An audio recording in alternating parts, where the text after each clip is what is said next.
Hello, everyone. We are back with another episode of Life in Law.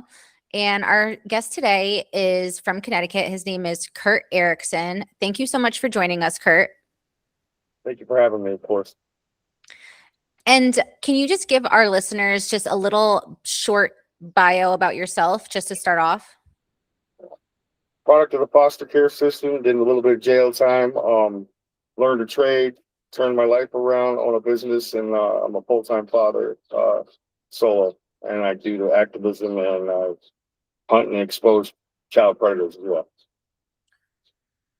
Okay. And from what I understand, you have some court cases that you're currently dealing with in the Bridgeport and Milford criminal courts, correct? Oh yes, a lot. And a civil lawsuit? I haven't filed civilly yet on any of those because I'm waiting until the criminal cases are finished. And then I'm definitely going to come for certain things. I may have lost certain things in the wait as far as like certain damages, but it's not about that for me. It's about, instituting a change with these lawsuits, honestly. I've been handling just fine. I'm very fortunate with my business, so I'm able to stay above water a little bit, which is not your normal way of handling a court. Usually they steamroll you for a reason, but I'm able to tread water here, so that's why I'm still here. 8 years on the docket going on in Milford now. Pretty positive. It's the oldest docket there. Um, Maybe rival dockets statewide with that age on it, but that's where we're at. And a litany of charges in Bridgeport as well. But Bridgeport would have been a lot more. I've actually got a couple recent dismissals out of there. No probable cause as well. Um, Same judges that signed the original warrant said they weren't valid. So you're saying that you have open criminal cases in Connecticut that have been open for 8 years. Going on 8 years for sure. 7.5, 100% as of June. And are those cases supposedly going to trial? Oh yeah, I've been on and off like the two different types of trial list. There's like the one pending trial or whatever, and then there's another one that says, awaiting trial, no court date and all that. I've been on and off those versions because they switching lawyers and pro se at one point on those older cases. Kind of jockeying it around the docket a little, but it's always been basically no court date, for quite some years now. And in Milford since 2019, June. So And who's the prosecutor in Milford? Kultup. Matthew Kultup. Matthew Kaltoff. That's who I have as the one in my case. Actually, I have two cases that are currently being illegally prosecuted in Milford. I don't know if a lot of people, for our listeners, might not know. I know you know that there's the Connecticut Speedy Trial Statute. So for those who aren't familiar, essentially it says that if you are incarcerated and you plead not guilty and you ask for file a motion for a speedy trial, then you're basically able to your trial must start within 8 months of the date of your arrest if you're incarcerated. And if you're not incarcerated, it's within 12 months of the date of your arrest. And if the state doesn't start it within 30 days upon the anniversary, if you've filed that motion for a speedy trial, then they're required by law to dismiss the case with prejudice, which means that they're not allowed to file it again for those charges. So a lot of people don't understand that, we also have the Sixth Amendment, which gives us the right to a speedy and public trial, but the U.S. Constitution doesn't give a definition for the word speedy.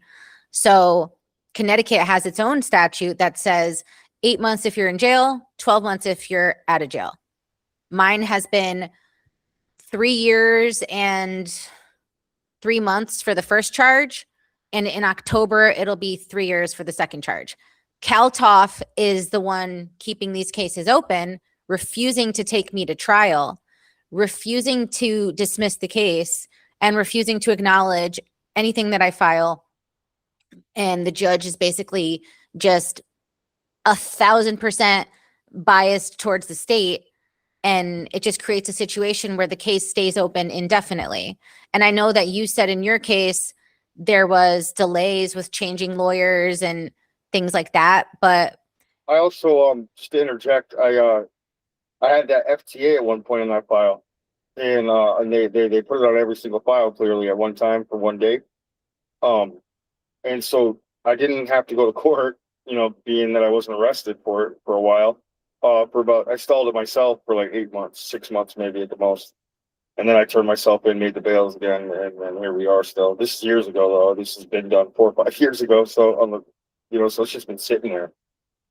So let's back up a little. Can you just sort of give a little bit of a brief background of what happened that led to you having these cases in Bridgeport and Milford? And I know you might not want to say certain details because they're open cases, but just what are the charges? Cool. I got those slam dunked. I could actually speak freely about them. I'm very fortunate about it. All right, well, go ahead and tell us what happened. So it's funny that you were saying I'm gonna add something about that speedy trial. I lost the opportunity. I was gonna get some new case precedent for all of us. One of the cases I just beat in Bridgeport was First Amendment related. And I was on house arrest for the First Amendment stuff, and it was no threats. It wasn't even a threatening charge. Misdemeanors. So full-time house arrest and a bracelet. I was actually, at one point, I was talking with my trial attorney there in Milford. During that house arrest, I was going to file a speedy trial as I was incarcerated because I was on the bracelet. So I was going to try to see, they're going to deny it, of course, but I would have put it up on the appellate and see, just try it because it's an interesting concept. Because my argument was that as long as that house arrest remains condition, so if you're convicted, house arrest sometimes is a condition of your sentence. They can sentence you to house arrest. So my argument was, if you're getting sentenced to house arrest, then I'm literally on pretrial house arrest, which is the same thing as a sentence for it. So my argument would be that yes, I was incarcerated, so I want speedy trial times on incarceration because I'm on the bracelet. But then I what lost happened? that opportunity to. No, I didn't even file it. That would have been the time though to file in Milford and try that new. That would have been cool. I like shit like that because I know Milford's on cruise control. It's 7.5 years. There's no way I'm losing trial. I'm just playing the waiting game at this point. I don't care. It doesn't affect me. It does, but it doesn't. It affects certain things in my life, but not stuff I can't overcome and I already beat. So which cases came first, Bridgeport or Milford? Oh, Milford out of West Haven. And so what happened with those? How'd you get arrested? That's what brought me into activism. Actually, is my first case ever was saying to a detective, "Suck my dick" on my front yard. And he came back on and said he was breaching peace of me off of coming onto my property that I own and saying breach of peace. And I said, hell no, fuck out of here, and they took me down and tased me for sucking my dick and then arrested me for assault on them, of course, and destroyed my phone. But we had another video filming they didn't know about. So when they put the affidavit in, the cop was working up his comp claim, the detective, you could tell. He's like, he threw me in a manner similar to jujitsu. This is the verbatim what the narrative says. And I landed on my left arm with the inability to cuff. So clearly he was setting up his workman's comp. So I go and I look at the video and I show it to Matt on my own even though I had a paid attorney. I was like, Matt, what's up with this? And this is like 3 months into the case, the first case. He said, oh shit, was his words. I'm like, yeah, oh shit. I was like, because he's cuffing with his left hand in the video. The exact thing he said he couldn't do. I'm like, this is great. I was like, this is fucking awesome. Clearly, and it's still a violation of First Amendment. Suck my dick is protected speech, and it's on my property. Why did you say that? What did he do? So that was a good question. I was having a civil dispute with my neighbors. We were building a fence, and I retained a property attorney out in New Haven, and I got I bought a surveyor to survey, and then I also got the map.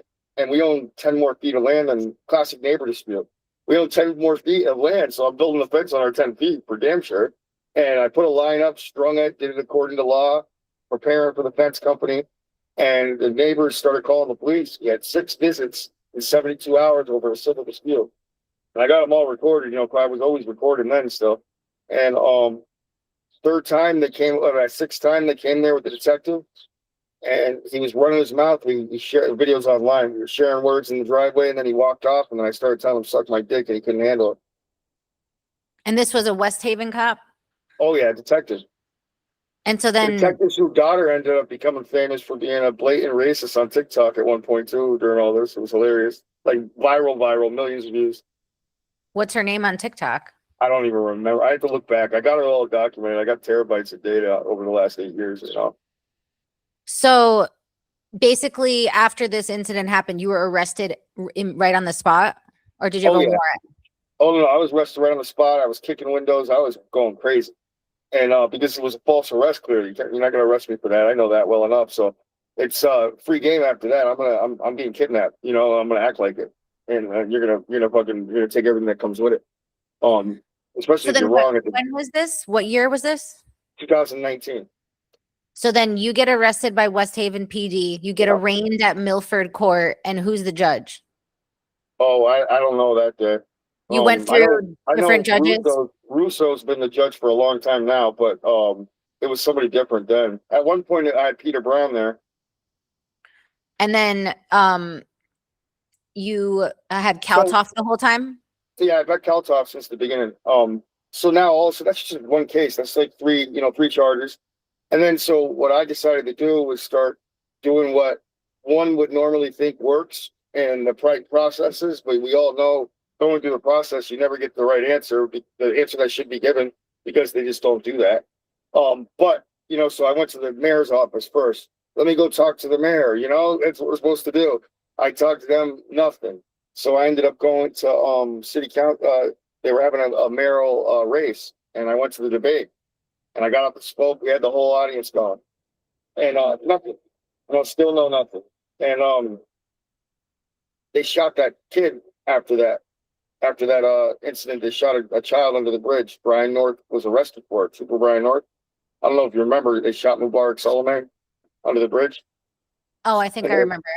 Yeah, and they arrested the state trooper. So that's a year later, July. Well, a year exactly to the date. And mind you, I got tased or whatever that year before. So I'm in a march that was sanctioned by the family. They allowed it. They had police blocking it off. It was a licensed march. It was like an official one. And we're walking through it, and this is viral. Your viewers can look it up. You just Google Kurt Erickson West Haven, and you'll have tons of articles on everything involved around that. So what they had is a woman drive through the protest and hit two people in front of me. So I was carrying a Louisville Slugger with a flag upside down, because we're in distress, and it was my flagpole. That was just part of my walkthrough on marches.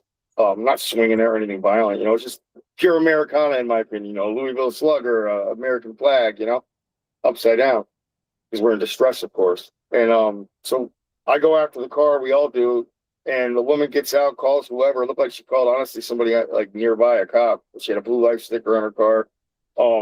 She was way too confident in front of 100 people, that she should be scared of. She definitely wasn't scared. You can see in the video. Nobody was threatening her either. We're just loud, and trying to get her arrested for hitting two kids. Needless to say, 9 departments. It was like 160,000 or 70,000, maybe 200 and some change, if I remember correctly in the article. That's how much money it cost the city that day, because they brought in departments from everywhere, flooded the area with dogs, pushing people away and allowing the woman to get back in the car and drive away from the crime scene. Beyond me, so we're all putting our hands up. We're just blocking the car from leaving when the police are like in front of her car blocking us, and they start beating a kid in front of me, and I'm filming. You can see it in the video, the live, and I follow him. All of a sudden I go down. I got blindsided by a cop, and they fractured my L1. I didn't even realize it during the scene. And 5 minutes before that same officer that tased me in my yard the year before, I encounter him at the protest, and we start having words, and he's like, "Yeah, you cried like a bitch. I remember you. You cried like a bitch when I tased you." After I get knocked down, he's on video there, taking my hat off while I'm on the ground, macing me. And then it activates me a little bit. I start climbing up the crash bar on 4 cops with a broken spine and mace. You see it in the video, and then they slam me down, and the same cop tases me again. So within a year, I got tased by the same cop twice, and he talks about it right before he does it the second time. And then they arrested me for assault on police again. And this one made paper, made every news station. The senator took my case because he wanted to get some shine for re-election. Got on every network talking about it. Who wanted re-election? Fucking Dennis Bradley, Senator Bradley, ex-senator. He's now convicted in federal court. He's about to get sentenced. He lost his law license. That Dennis Bradley. I was just looking at a News Channel 8 article that's dated July 8th, 2020. Says, I'll go ahead and read it. It says, protesters in West Haven said their march against police brutality was met with police brutality. Wait till you hear her say it. There's a video of that. It sounds just like any news. Like it sounds like a classic news reporter. I laugh every time I hear that one. It says justice for Mubarak Solomon protesters said a peaceful march was winding down when a white woman in a gray sedan sped through marchers Sunday afternoon. They allege at least 2 people were injured or sideswiped by the vehicle. She was accelerating, said protester Kurt Erickson. We wanted to make sure at that point that the car was not going to leave. Protesters tried to detain the driver as they waited for police to arrive, but the response from officers was not what they expected. We seen her drive through people and you allow her to get back in the deadly vehicle, said Erickson. He said police allowed the driver to leave before Erickson himself said he was tased, beaten with a baton, and arrested minutes later. Boom, down on the ground, described Erickson. Erickson is out on bond. He showed News 8 his injuries. He's now facing a felony charge of assaulting a police officer and 4 other misdemeanors, including resisting arrest. 2 other protesters were also detained. All of them, in my worldview, are trumped up charges from a police department who went there hell-bent on being aggressive, said State Senator Dennis Bradley, Democrat, 23rd District. Bradley is an attorney and has taken on Erickson's case. He takes issue with police use of dogs to push protesters out of the street. Those are 1950 tactics to scare just regular American citizens from exercising their constitutional rights, said State Senator, referencing the painful history surrounding the use of police dogs within the civil rights movement. While they're at it, they should bring fire hoses. In a Facebook post. Wait till you see the video. It's so rough. That's I can't believe it. That's word for word what the video does. And then it says in a Facebook post earlier in the week, West Haven Police Chief Joseph Perno wrote, quote, a peaceful rally was held on the West Haven City Green with a march to the police station. The majority of the demonstrators conducted themselves respectfully and peacefully. Once the rally had ended, there was an incident at the intersection of Main Street and Kelsey Avenue. I will not elaborate on said incident at this time due to the fact that the investigation is ongoing. However, I will say that peaceful demonstrations are a freedom enjoyed in our country. Those that choose to be disruptive to the demonstrators or the general public will be dealt with accordingly. To those who were driving in the area at this time, I thank you for your patience and cooperation. Currently, West Haven police do not wear body cameras. That's something Bradley said he plans to push to change at the legislative special session, which is slated for sometime that month. And Bradley added he plans to move to have charges against his client dismissed. So a couple things. This is from 6 years ago in 2020. So I think it's interesting that it says they don't have body cameras. Do they have them now? Yes. Great. You picked up on some great questions. I like that. It's funny because right as you were saying all that, I'm thinking of the body cameras and how and when they did go in. They have them now. Literally, and I really want to look it up so I can get the paper, but I followed it very intently. Of course, the body camera is part of the law. I followed it in the as it got approved and how it was read and how the statute was written because it was very important to me at the time.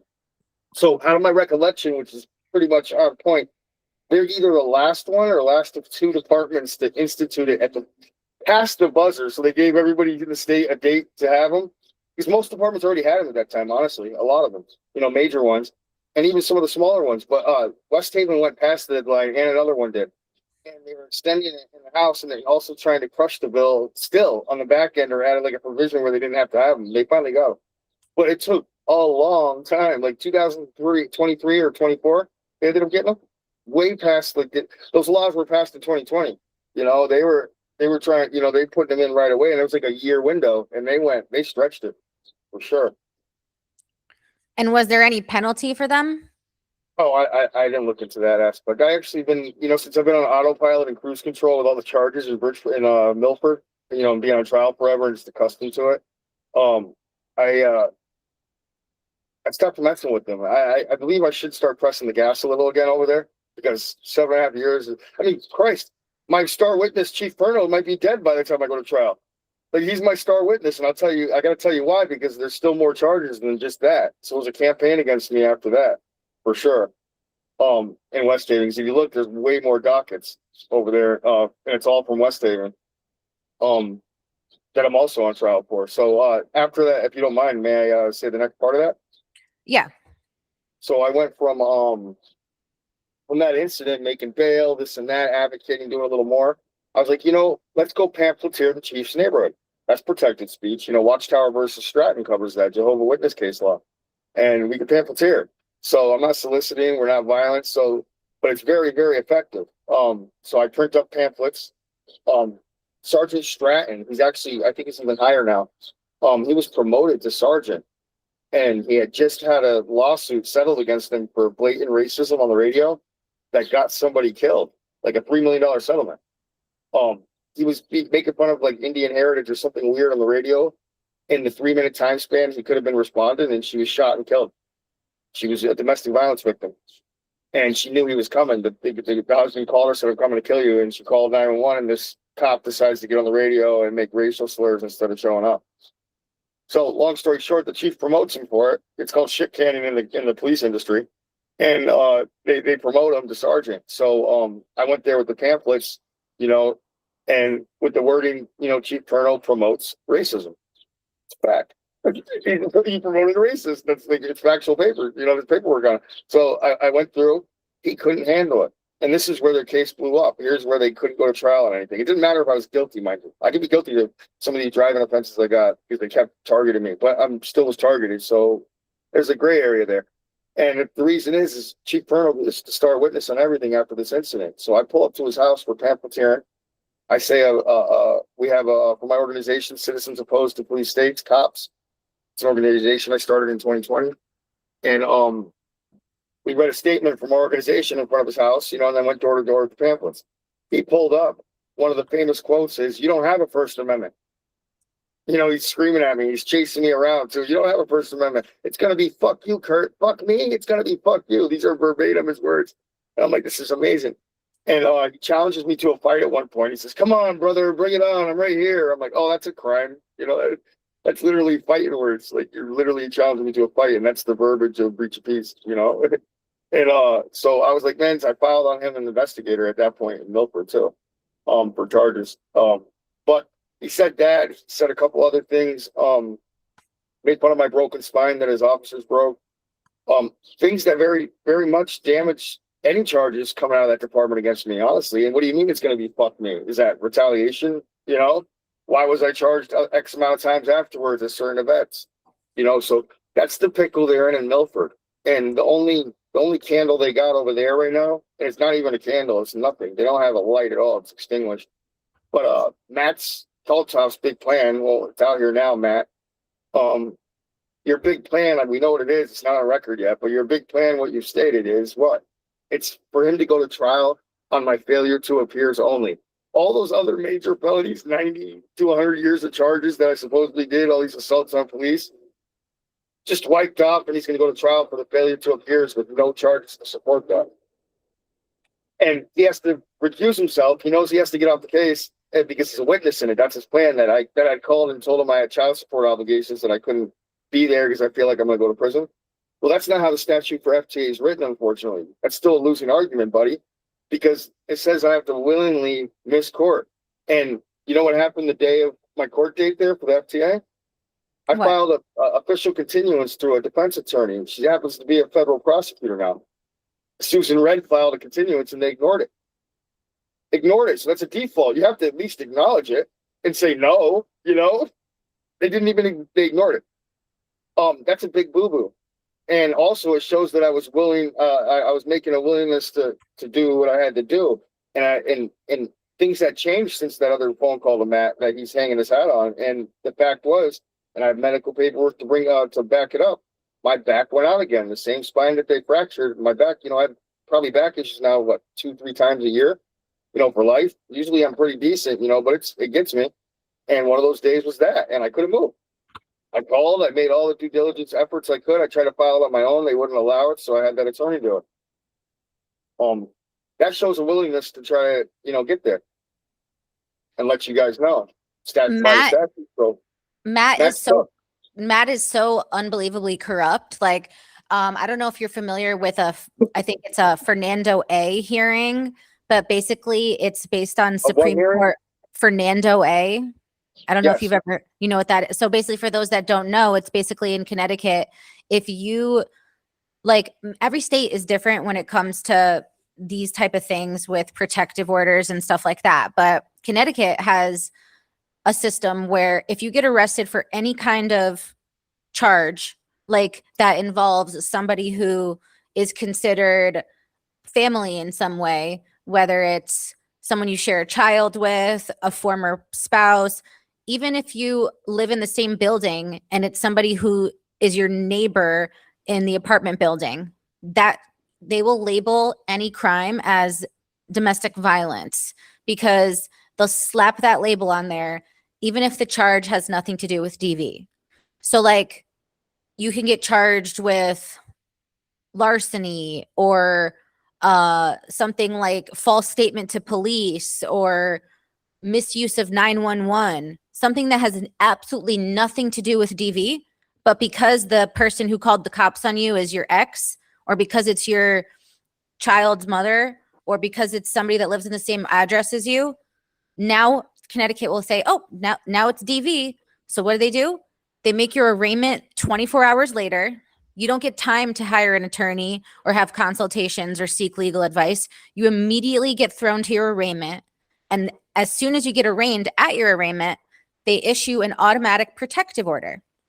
Usually, if you get arrested and it's labeled as DV, they'll issue conditions of your release that are full no contact until you go to court the next day. The next day when you go to court, normally family relations will look at the case and say, oh, well, you know, we're going to change it. So it's just a basic protective order that just says, don't assault, don't harass, this and that, but not a full no contact. If they see that you have a record of violence or multiple DV convictions and things like that, or if there's other concerns, they could escalate it to being a residential stay away, full no contact, or even the most restrictive is a full no contact with also a stay away of saying you can't go 100 yards within 100 yards of them or something like that. So they can also add in other restrictions, whatever they want. They can say other, you know, you're not allowed to post on Facebook. And then it's like, they could say whatever they want. As long as it's written on that protective order, those become conditions. Well, somebody tried to challenge it because when they slap you with that protective order, you don't get to have an actual hearing. You're basically just, there's no due process whatsoever. And so because of that, he challenged it because most of the time it can restrict you from seeing your kids. It can restrict you from going to your house and things like that. He challenged it and won. And the Supreme Court in Connecticut said that if somebody gets arrested for so-called DV charge and the state is going to put a protective order on them, if at the arraignment, and this is important because you have to ask for it at your arraignment, not later. So if you go at your arraignment, you say on the record, I want a Fernando A hearing. The state then is required by law to give you a hearing where the state has the burden of proof, where they're required to prove that they have to prove that it's necessary to keep the protective order in effect. So in my situation, the person who was the protected party by the protective order is my ex, who is like, his nickname is Ninja because he did like trainings of jujitsu, got to really high levels of all these martial arts, did training with cage fighting and all this crazy stuff. He can take down somebody who's 6+ feet, 200+ pounds easily. And I've seen him do it. There's no reason why somebody like him would need protection from me in any way. I don't stalk him. I don't harass him. I don't talk to him. I completely leave him alone.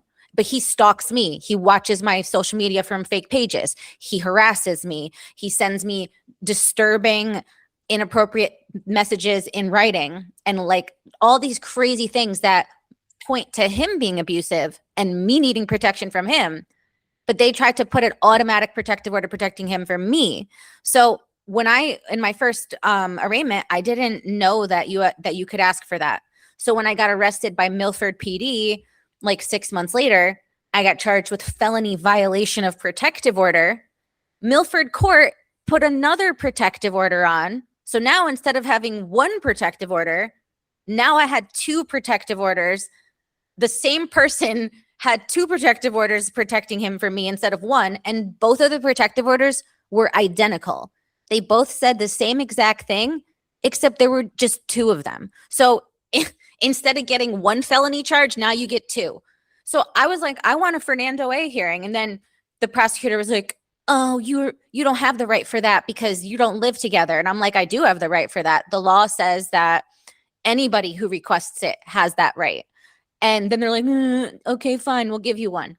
So I was like, good. So I said to Matt Kaltoff, listen, you cannot prove that it's necessary for this grown man to have this protective order to protect him from me. It heavily restricts me. It makes it so I can't possess firearms or ammunition. It makes it so I can't go near his house, which is where my child lives. It makes it so I can't interfere with him, which they arrested me for going to get records at the doctor's office. They said that's interfering with him, even though that's my legal right and that's a public place and it doesn't say stay away from him. Like, it turns any little thing into a felony.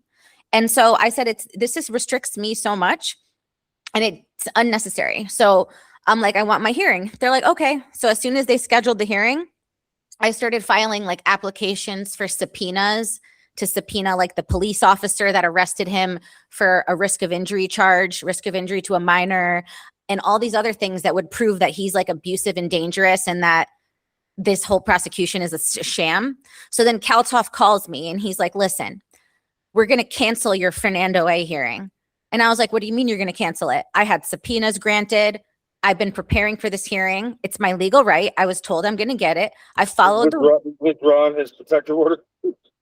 I said, I followed the law. I requested it at the arraignment. You have to give it to me. He says, oh, well, we decided that we're going to cancel it because we're just going to agree with you. And we're going to concede and say that we agree having this protective order is unnecessary. So we're just going to cancel the protective order and you're not going to have your Fernando A hearing. I said, what about the other protective order? He's like, oh, well, we're not prepared to get rid of the other one right now. So you're telling me you cannot prove that it's necessary to have protective order B, which is identical to protective order A. So you don't need protective order B and it's unnecessary for his protection, but you're demanding that protective order A, which is identical to that one, stays in effect. And he says, well, I'm saying we don't need 2. You don't need 2. And he had said before that or a lawyer told me that if they say at the Fernando A hearing that they can't prove that they need the protective order, then that should be used as a legal argument to get them to drop the first protective order. Because a lot of times they'll drop it. Like, I have a clean record. He has a record of DV and violent crime. And so it's like, how is it that the person with a violent record needs the highest level of protection available that restricts me so much? So Kaltoff tried to play games like that. And then also they have a legal right that as soon as they know that there's no probable cause, they're required by law to stop the prosecution. So like when you showed him a video that's like exculpatory evidence, like evidence that shows your innocence, he's supposed to immediately stop the prosecution as soon as he is aware mentally that there's no probable cause to arrest you. And if it's a First Amendment thing, the right to peacefully protest, the freedom of speech on private property. Like, were you on private property? Yeah, I was not only on private property, I was actually within the noise ordinance times too. So I mean, no matter how way they slice it, and they didn't have a decimeter regardless, but I was within all that. You know, they couldn't get more free than that. You know, and unless "suck my dick" is the new fighting words, but I hear that 1,000 times and see it a million times online. I mean, even credit to Joe Gritz's situation. How many times do we see Trump getting hung somewhere or something like that along those lines? People that are huge. It's the thing about public figures they need to understand. And if you notice, all my shit's public people usually. They have to accept case law says they have to accept a certain amount of more scrutiny. They have less privacy than a normal citizen, actually. Yeah, if you're a public figure or a celebrity or whatever. You should expect that. You should expect that criticism. And it's going to be very public at times, and you're not going to like it. And if you don't like it, bye. Get a different job, my guy. You know, that's how it should be, you know? So I know before we were talking about the body camera thing and you mentioned about the law, and I was curious because I didn't know myself. So basically it says, I looked it up. It says Connecticut's statewide body camera mandate for the whole state took effect on July 1st, 2022. On July 31st, 2020, Connecticut made a law called the Police Accountability Act. And on July 1st, 2022, from that date forward, all officers in the state of Connecticut and for state police and any town and city police were required to wear body-worn recording equipment positioned on the outermost garment above the torso midline and activate and use it while interacting with the public in a law enforcement capacity. And it also required them, starting July 1st, 2022, to use dashboard cameras in their police patrol vehicles. And it said July 1st, 2016, Connecticut law required body cameras for state police, but ordinary police didn't need to use them. So before 2022, not every officer in the state was required, but after that, the statewide mandate applied. And it says that there was another change on October 1st, 2024, that required updated training and statewide guidelines addressing when an officer may not pause recording. And it strengthened the recording rules. And it says that what is it here? Wait, say that again about the dash cams, please. Just gave me an idea. I'm about to go back to court and so it says that about on July 1st, 2016. I mean, I'm sorry, on where did it say dash cams? Oh, really yeah. Interesting. July 1st. That's been neglected. I actually asked for that, and it's a good point. And if they're meant, sorry, let me hear that again, actually. July 1st, 2022, they were required by law to use dash cameras. So anything from 2022 forward, you're supposed to have body camera and dash camera mandated. And I looked up further here, and just for more information about this, it just says that July 1st, 2022 was the Connecticut final compliance date.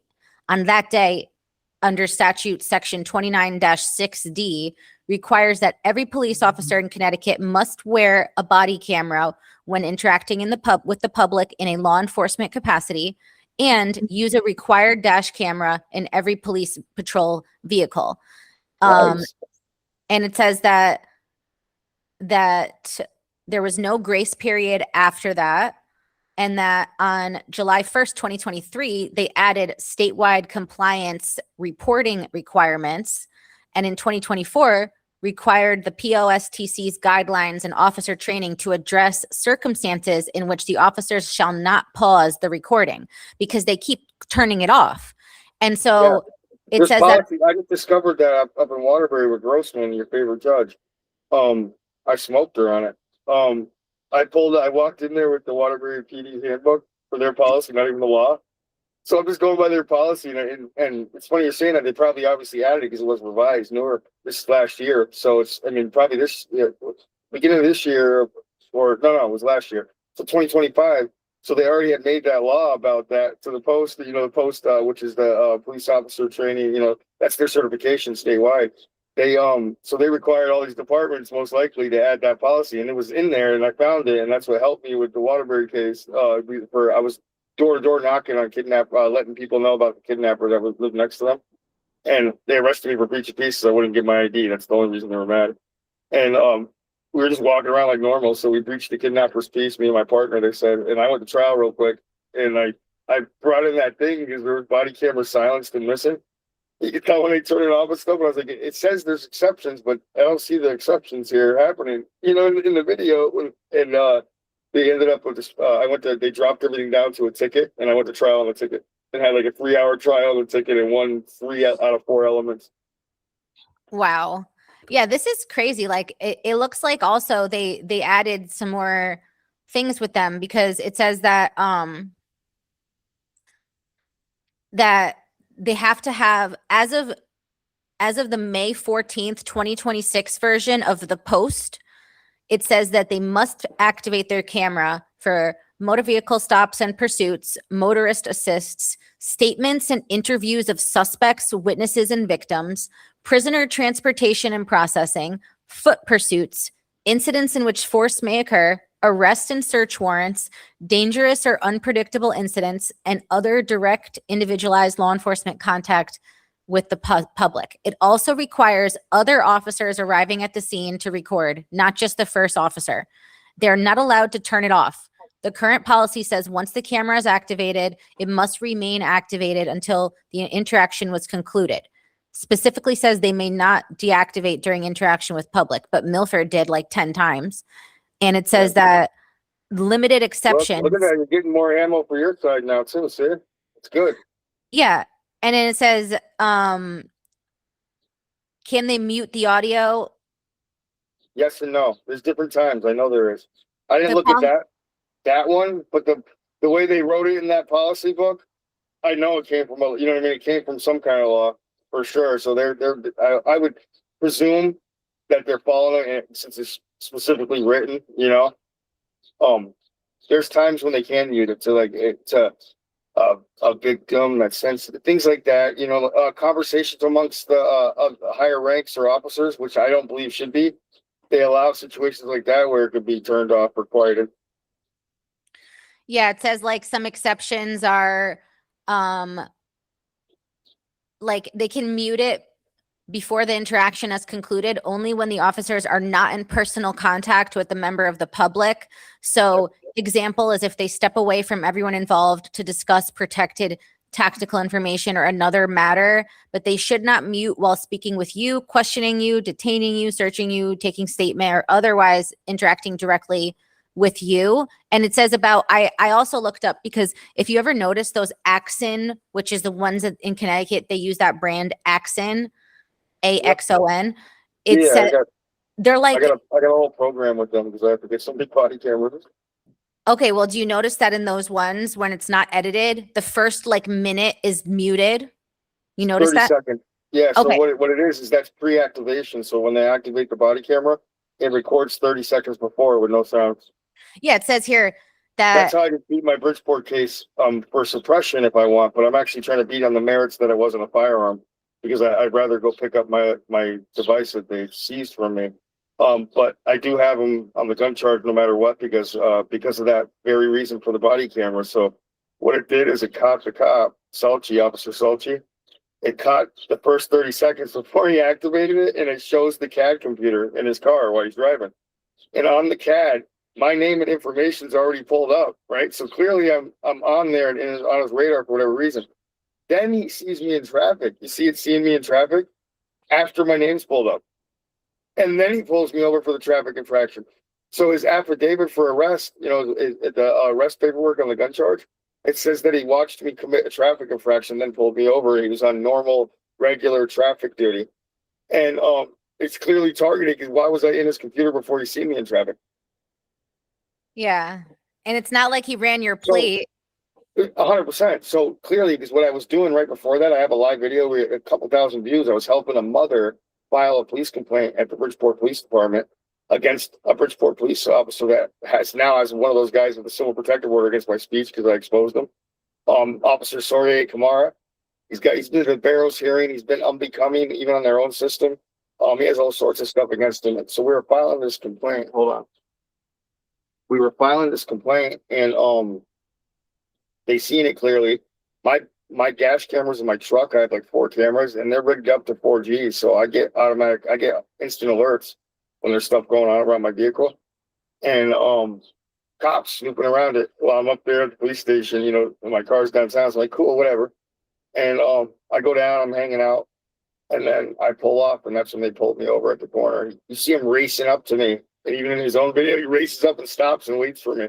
And then lets me go around the corner, and then it hits his legs. It didn't go how his narrative said, his sworn affidavit statement, which is quite concerning. But you know what you just gave me an idea with, which is funny. What? I am known pro se and one of my best tactics, because it's always a false arrest. One of my best tactics are putting on my fucking football cleats and running them down for discovery. I am a murderer on the docket for getting discoveries.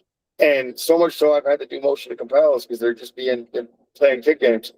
And so I had to compel them over and over for these body cameras for this gun case. And they held one back that was pretty concerning at first. But I've also noticed they've held back now. I'm thinking about it, all the dash cameras. All I got is body cams. Where's all my dash cameras that are state mandated? And Did why you aren't those request up them? there? Yes, specifically, multiple times. One time they didn't give me everything because I was aware of one. So I remember the special one that I was waiting for the body camera, and they excluded it 2 times on my request. And it was the sergeant from booking. He comes over to my cell. You see him hit the thing? And I already knew. I said, I'm very candid, even when I'm locked up, I'm pretty calm. So I'm like, oh man, that's no good. You're turning on your body cameras. Can't be good news. You hear me say that in the video. And he's like, yeah, they're making me charge you with possession of a firearm by a felon. He's like, I don't think it's a gun you had either. I know it's not a firearm. I'm a firearms guy. This is what this sergeant's telling me. I'm like, so I was like, so who's they? They're making you charge me with this. I think that's interesting. He's like the gun safety tracing task force. I'm like, I was like, but you just said you don't think it's a firearm. I was like, well, I was like, I appreciate you coming to tell me. And I was like, what do you mean? You mean this statue right here on my arm? And I got the 53A217 on my arm because it's a firearm. It's part of my whole life. I used to live that life 20 years ago. And so much so that it was on my arm. And I told him, I was like, well, I know that statute inside and out, and it hasn't changed. And I was like, good luck with that. I was like, can you at least, since you seem decent because they're making you, I was like, hey, can you make my bond reflect your opinion of what it is? And he's like, yeah, I'm gonna see what I can do because he's in charge of that. I was like, that's fucking good. He gave me a 10K bond for possession of firearm by a felon. That's unheard of. It's at least 50 or 100. Especially me. It should have been jacked through the roof. But what I carry and have is a burner. That's legal. It's air powered. It's paintball gun category. Paintball guns aren't regulated even in the dangerous weapon list. The BB guns are. It's not a BB gun. It's the size of a paintball. And it's plastic. It's designed to stop people, but not kill them. It's non-lethal. It's not even less lethal. It's non-lethal. So it's 100% felon approved and legal in 50 states, and that's what the company advertises. So is it? And now they've actually there's no changed it law. this year. Sorry, there's They no changed it law this that year. like. Byrna, real quick, Mhm. Byrna, the company for those devices, they've actually offered insurance now for police season of it, and they'll give you a new one. Wow. But like there's no law in Connecticut that says those aren't allowed or they're not No, so what do you here's call what it? they Regulated? tried. So they tried. So what they did is they doubled up the charge. They gave, how they do that, try to catch you on something, So they gave me possession of fire by felon, and they also gave me illegal weapon in a motor vehicle. There's a problem with both those statutes. First of all, I don't meet firearm requirements federally or statewide. There's not combustion, so it's not a firearm. That's out. There's no gunpowder involved. There's no fire. And then the second thing, I'm losing my train of thought here. The illegal weapon charge. So the firearm charge wasn't even acknowledged in court, by the way.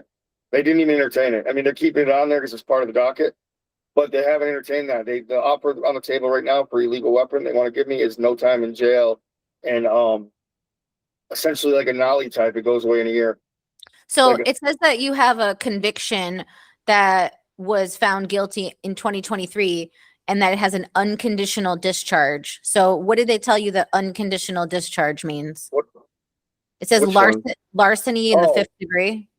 Oh, so that's the only conviction that shows up for you. That's under the Alford doctrine too. So here's my issue with that. And we've all made these mistakes potentially, and don't do it. I'd like to tell your listeners. So during that time, I was on that house arrest with the DCF First Amendment case in Bridgeport. I had all those cases in Milford still, because it was still during that time. I had a lot on my plate as a single father, and my lawyer's advice: don't take your lawyer's advice. This is a lesson. My lawyer, for all the stuff that I had going on in Bridgeport with the DCF First Amendment fight, he's like, dude, it's a larceny, nothing. He's like, just take it. And, he's like, I was pro se on it out there. He's like, just take it, because he was out in New Haven. And I'm like, yeah, I didn't even thinking about it. Like, yeah, I don't give a fuck. I got major felonies on my record. I say, I'll do it under the Alford. And during when I'm speaking at the end, during sentencing, with no time in jail or whatever, and I said, I'll say my piece about it.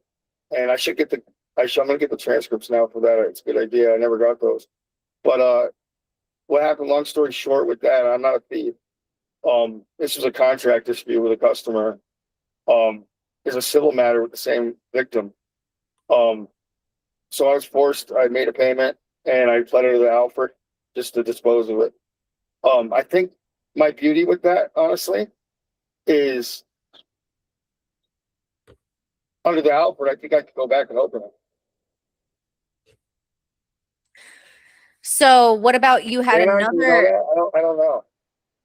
I don't know for sure, but I do see you have another conviction here that says failure to appear in the second degree, which you were found guilty on February 27th, 2020. And it also says unconditional discharge. So like sometimes with a conditional discharge, they'll say like, oh, we'll discharge it as long as you don't get arrested again. And if you do get arrested again, you owe us a year, you owe us 6 months. So Yeah, when they it is never did that to my new unconditional, arrest. Yeah, so they these never two violated it.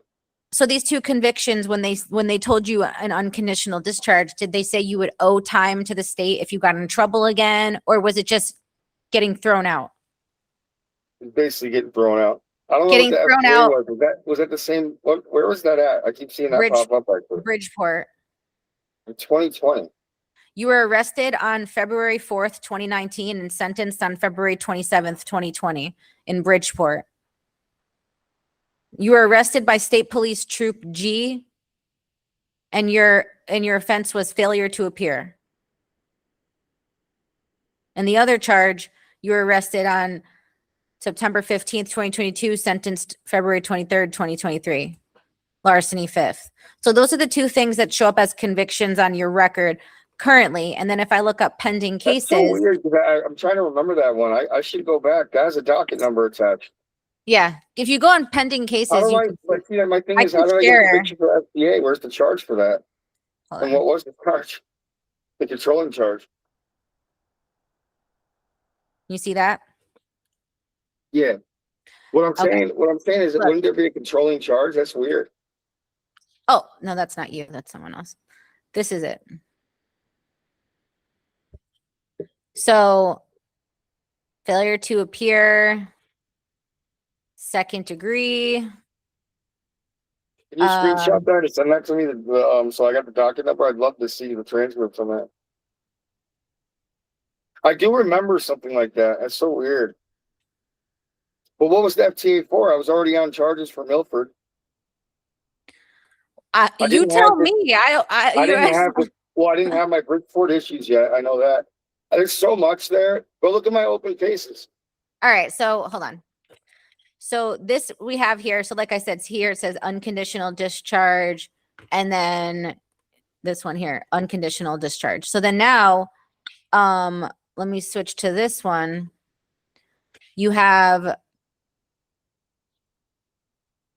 this first case, which says you were arrested on June 25th, 2025 in Bridgeport for illegal operation of motor vehicle without insurance, failure to carry registration, and failure to drive in the proper lane by Bridgeport PD, and says that you were on the trial list. And I does got a this good mean transcript for that one.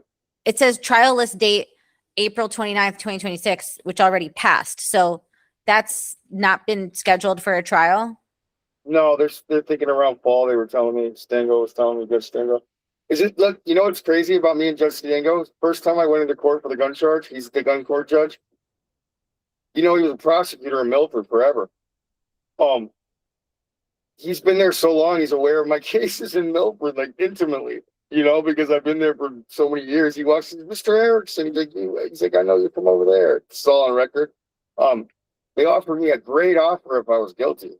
Like the offer was amazing, so much so that I said on record when I declined, I was like, I mean, I appreciate the gracious offer, and after some consideration, I don't want to take it, you know, because I know it's not even on the statutorily on the list of illegal weapons, you know, so how could it even possibly go forward, you know, once I, you know, get to the closer to trial and I start filing some shit, you know. Yeah, then you have this one, simple trespass and failure to respond to infraction. What's that?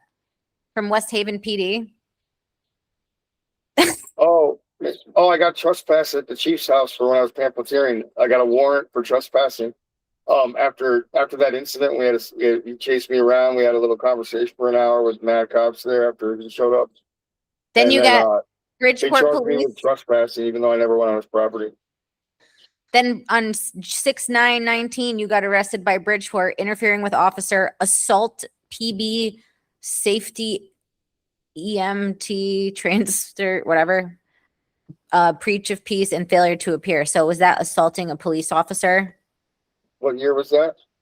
It was 6/9/19 in That's my first Bridgeport. one. No, it's Okay. not Bridgeport, West Haven. It says you were arrested by local police Bridgeport on June 9th, 2019. You had a $35,000 bond and you were, That's you, West Haven.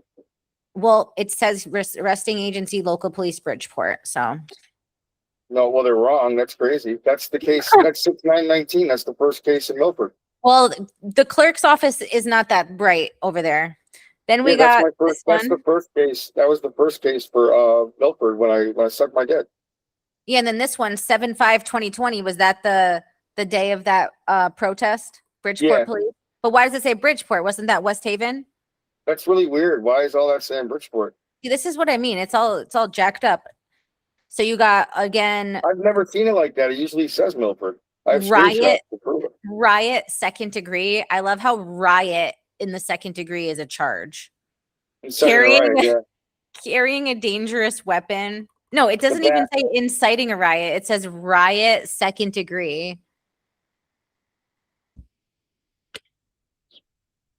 Wait, ready? This is what it is defined as, what they charged you with. It says, under this statute, a riot in the second degree is a Class B misdemeanor. A person commits this crime when they join with two or more people to do violent or wild acts that scare the public or risk scaring people. The group size has to be 3 or more, you and 2 others. Your actions have to be loud, wild,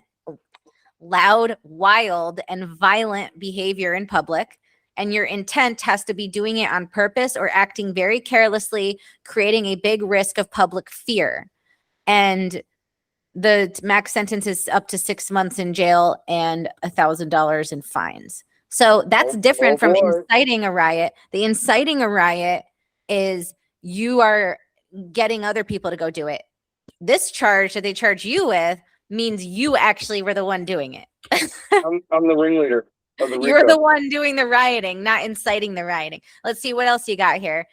So if you look, go back to that page. They say the correct place on that page. I just looked on mine. And then when you click it, the local agency all says Bridgeport. That's hilarious. Wait, what? Look right there. If you go back to the other page with all my dockets, it shows Milford or Bridgeport there. No, that shows what court you're in. But if you I click know. on the actual docket, I know. it Well, the tells you arresting arrested. agency's off. Yeah, it wasn't Bridgeport PD. Yeah, so then if we go to the next one, this one was saying Bridgeport arrested you on June 25th, 2025. Criminal possession of firearm, illegal possession of weapon. That's the real one from Bridgeport PD. Okay, and then we have another one from Bridgeport, June 25th, and it looks like the same exact charges again. And then we have August 2nd, 2020, Bridgeport, failure to appear, illegal observation, motor vehicle, theft of plates, operating parks, unregistered motor vehicle. Was that actually Bridgeport? I don't even remember. That might have been Milford or New Haven, actually. See, then it says does it say? substituted charges. It says local police Bridgeport, and you had represented by DJ Cutillo. And you were arrested on 8/2/2020. So that was like a month after that protest. Oh, so that's West Haven. Again, it says Bridgeport when it's supposed to be West Haven. Yep, it's West Haven because that's anything that got Cotello on it is my trial, all the trial shit in Milford. Violations of conditions of release and failure to appear. What conditions of release was that? This was, you were arrested 3/24/2021. Yeah, that was when I didn't show up to court. So what were the And I conditions made of my release? attempt to, continue the matter so I can, be well and go. And then long story short, I told you I went for a while and then I ended up going in and making the bail for all those. And now they're just open cases on the docket over there. Cotello got that too, right? Yeah, but that's a failure to appear. But what about the conditions of release? What did they say you violated? Probably not to get arrested or something stupid. I don't know. Okay. I don't give Then a, they I don't have give a fuck. another one. You know who sunk their ship there is their West Haven PD's old faithful Chief Perno, you know? He And then sunk this their one, battleship over there. it looks like a duplicate of the same charges again, 8/2/2020. And then the last one you have is this failure to appear, illegal operation under suspension. This one, again, 8/2/2020. But see here, it says arresting agency, local police, West Haven. So altogether, you have 10 pending cases and 2 listed convictions. Between Bridgeport and Milford is your pending cases, and your convictions are in Bridgeport and New Haven. So, And I have 2 other unknowns, and I'll give you the paperwork. For the dockets, maybe we can find it that way better. I had 2 dismissals without probable cause on 2 major cases out of Bridgeport. and so those didn't, obviously, if something gets dismissed, it just doesn't show up in the system anymore. So every time if that happens, you'll never see it again on the computer. Well, I keep them and frame them. Those are Yeah. fucking awesome. And you should scan it too, because then you could like upload it and show people and stuff if they ever Well, wanted to it's see very it. important because that dismissal that beat the big one with the house arrest and for that ECF workers' feelings, that very important because it covers Billings, which is a very big case law for social media already in Connecticut, and that addresses harassment, you know, social media and comment sections on their own pages, which is very important because you got to think about the concept. You're traveling to my front porch to hear me talking shit about you. One, that's your problem. You don't have to come here and subscribe to my newspaper, and be offended. And part 2 of that is, you're a public person. You got to expect that, you know. And there's another dimension there with that. And so that dismissal was written by somebody on Norm Pattison's team, and it covers Billings. But one thing it didn't cover, which I didn't like, is there's also another. Hold on. There's been since another important case law for right around that time. It could have been added, but called Counterman. Counterman's a huge Supreme Court case law in regards to social media and First Amendment. This dude did a lot of time and got his case vacated after doing a lot of time.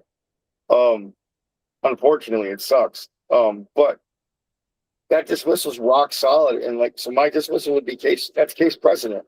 You know, over there as far as you know, charging. You know, I had a COP, I had a VOP, a violation of a protective order tied to that case, and that got dismissed off the muscle at the same time because it's all tied to it in a, you know, fruit of a poisonous tree kind of fashion.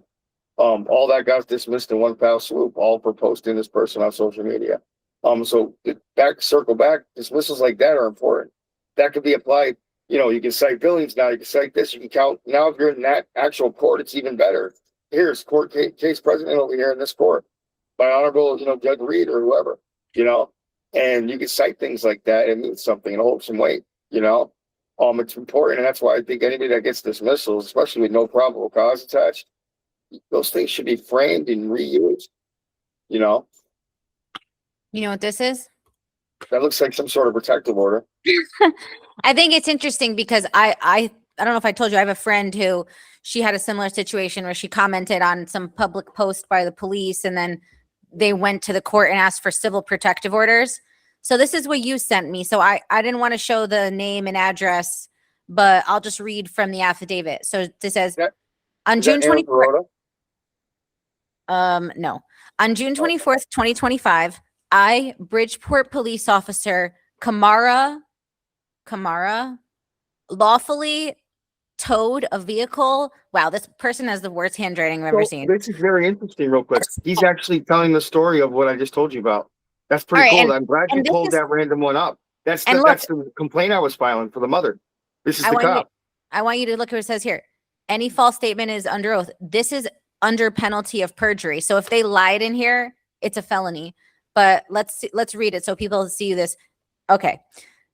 On June 24th, 2025, I, Bridgeport police officer Kamara, lawfully towed a vehicle of a Bridgeport resident, and that resident recorded a video of me conducting an inventory search of the vehicle. Erickson Kurt had been using my photo and posting them on his social media, stalking was harassing children in the what harassing children in the something of Bridgeport. Kurt also had posted my location while I was working a special detail with construction company. Kurt is stalking and harassing me. I fear for my life and safety because I am a police officer. And Kurt posting my exact location on his social media while I was stationary on duty. Kurt is known to be violence. Wow, did this person even graduate school? Kurt, Well, and if you look, a lot of the police officer ones, I got 7 police officers now that have them, and I got another one to send you that I didn't. It's not in there. they're But literally like they illiterate. write like third graders. This is like so illiterate. She says, Kurt is unknown to be violence and assaulting law enforcement personals. On That's a June lie 20th, because I've never been convicted of that. yeah. On June 25th, 2025, Kurt was arrested in Bridgeport for illegal possession of a firearm. Giving the facts that Kurt is a convicted felon. I didn't see any felonies. Oh no, it was the VOP a felony? I mean, was the failure to appear a felony? Oh, I don't know. Who cares? Yeah, I think they were. So you are a felon. Wait. Oh, I'm definitely a felon. I have convictions that you can't see from when I did time in jail when I was younger. Yeah, but were they thrown out as of 2025? No, it's just over 20 years ago. Yeah, so how would she see that? It should be off your record by now. But Wait, which one did you say? Say that again. That's a him. Kamara. Yeah, Soria Kamara is his name. Okay, is he American? Is he from another country? Because his English is terrible. Yes. Okay, so he says here, giving the facts that Kurt is a convicted felon and still carrying weapons, I'm in fear for my life and safety. Kurt has many pending cases on assault on public safety. All pending cases are online. It should also be noted that on June 27th, 2025, Kurt stalked me while I was working a special assignment and posted my location on social media. And then it looks like they granted it. And Ex parte was unserved, by the way. This has never been served. All these have been unserved. It's hilarious. And they're lying and saying they were served. Additional conditions, you must stay 100 yards away. See, this is what I'm talking about. When it says stay 100 yards away, that means anywhere in the world that they are, right? If it doesn't say that, then you're allowed to be within their premises. And so it says, respondent is to stop posting about the applicant's work location on social media. And then so you went and had a hearing for this? No, I was never served. They had all this without me. So it got thrown out? Without me. You were never served. You didn't show up. They had a hearing without you. And was it thrown out after the hearing, or it was extended? No, it's granted with those conditions.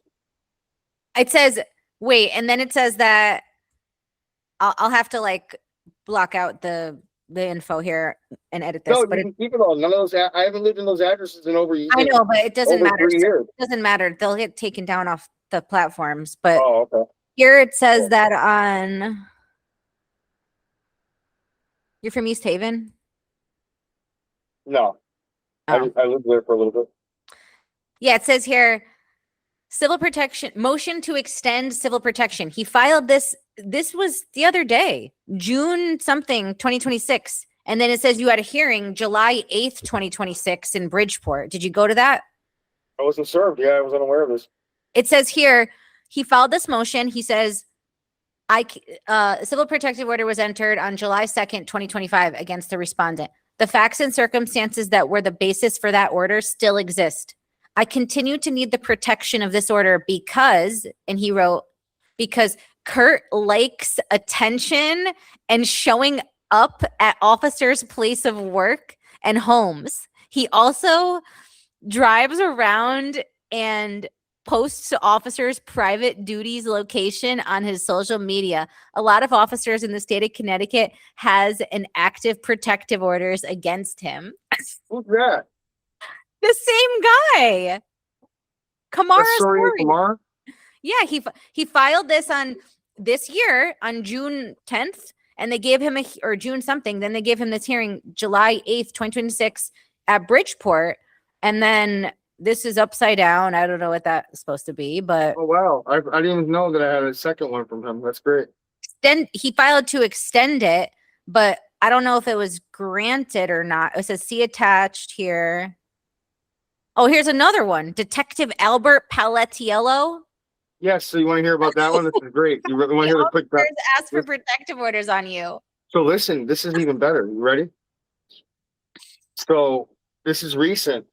He was investigating a violation of a protective order against the Senator Gaston, who was arrested for custodial rape before, and I always, on a minor. So I always broadcast that, and the senator didn't like that. So he went and applied for 3 different protective orders. Sometimes twice they weren't served and unable to get served. The third time they lied. He found a marshal that lied and said it was served and had a hearing. And I can't speak disparagingly is the words that says on his about him. So long story short, they approved all that, had a hearing, same thing without being served, and I was unaware of it. And I happened to be at his church. Because Frank Recchia called me there for another story when we were exposing a rapist teacher in Bridgeport with Frank Recchia. So Frank calls me over there, and I didn't know about this protective order. So the cops arrived on my live, and they won't tell me why they're there. They're going to talk to somebody at the church, and I look at their computers in the car on the live, and it says protective order violation. So I was like, shit, let me get to the courthouse and print all these up. Because they come outside, and they're like, oh, I was like, I was never served. I don't know what you're talking about. And they didn't arrest me. So long story short, this detective, Palatio, was assigned to investigate the violation of protective order from that senator. So he's investigating it knowing that I wasn't served. And if you look at my reels on my page on Facebook, it's in my name. The top 3 pinned reels are his. He calls me and shakes me down for my address because he's like, I just want to help you. He said you weren't served and I want to make sure you weren't. I'm like, yeah, you're not getting my address. I'm not doing your job for you. And there's never been a warrant. So he didn't like my AI videos I was making of him and his voice in our phone calls when he was shaking me down for my address for my First Amendment.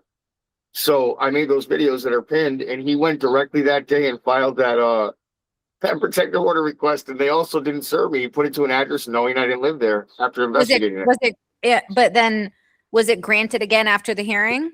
Yes. For a year? Yes. And also back to I wanted to add something on your Fernando shit.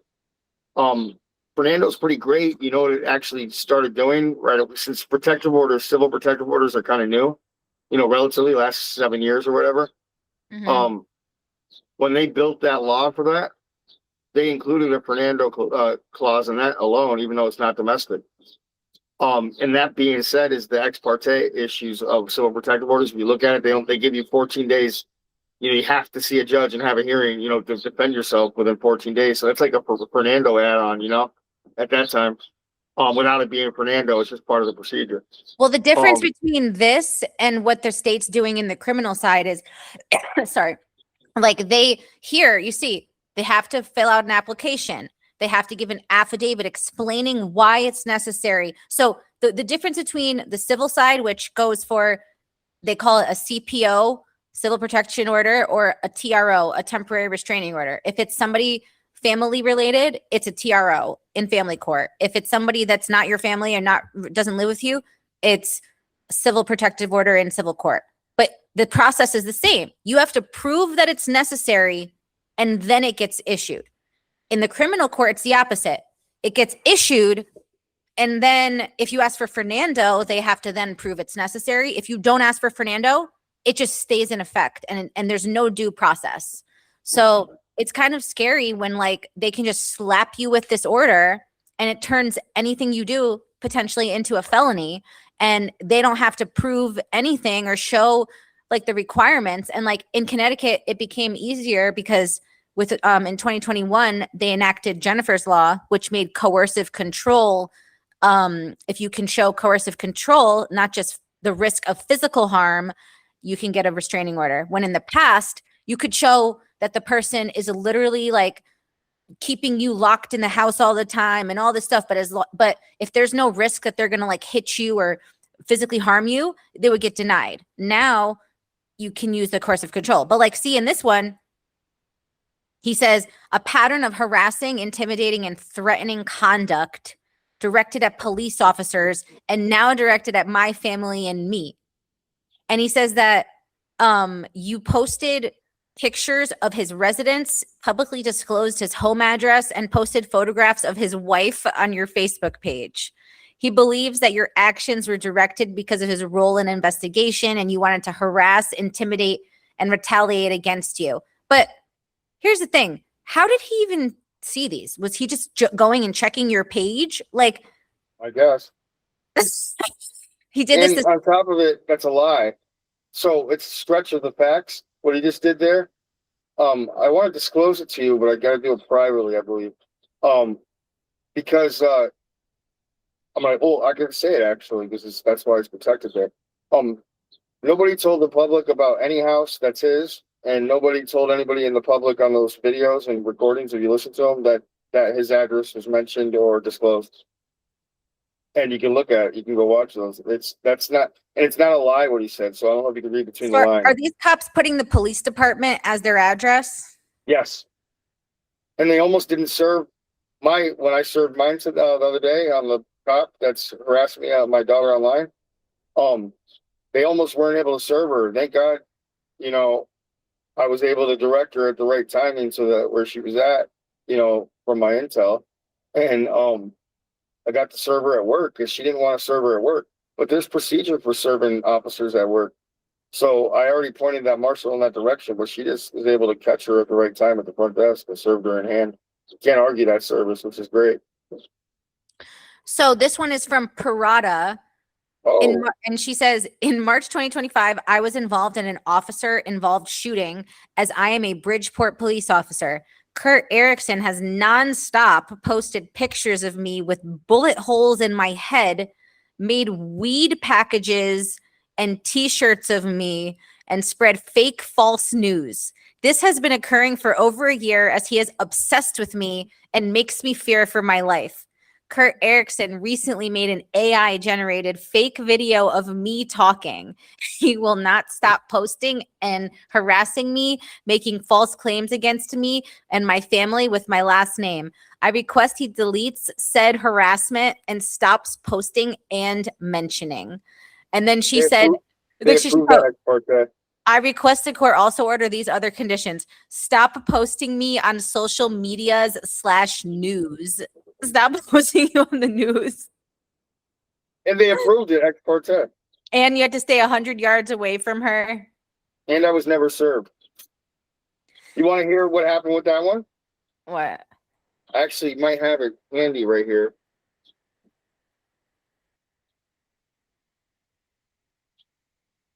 Stop posting me on the news.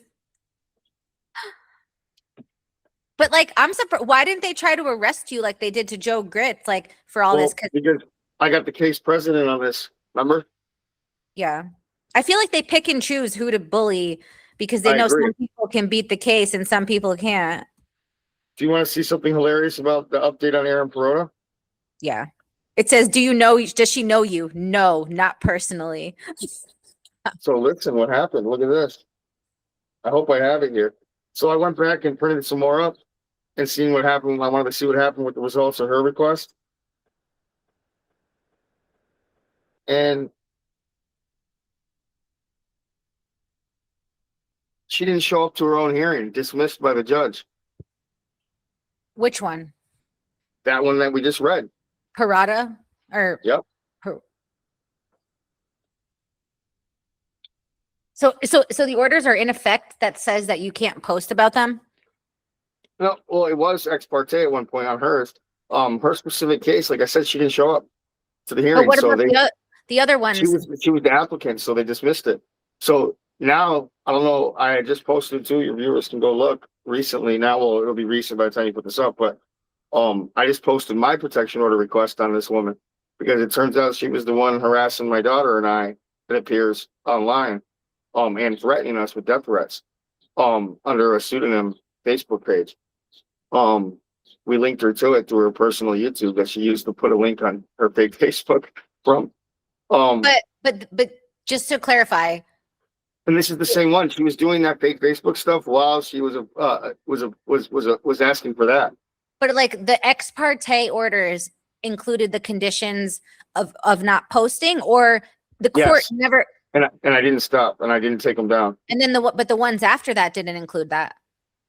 Some of them do. You gotta look at them. The one that I was just looking at, it just says stay 100 yards away. Oh, Oh no, it detective. said for the detective, it did say something about that. So, but it's light on the detectives. I'm gonna admit it's light, and you know why?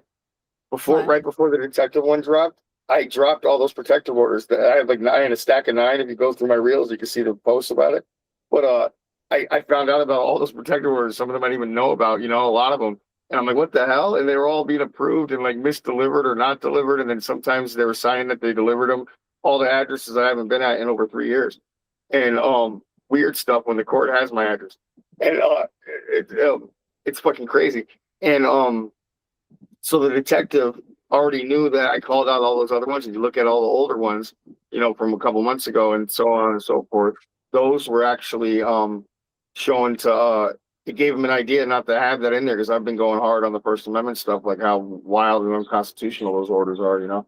okay, who's this guy? One of my friends. What is his name like publicly stated on any of his pages? I Or don't think so. Maybe his name's Danny.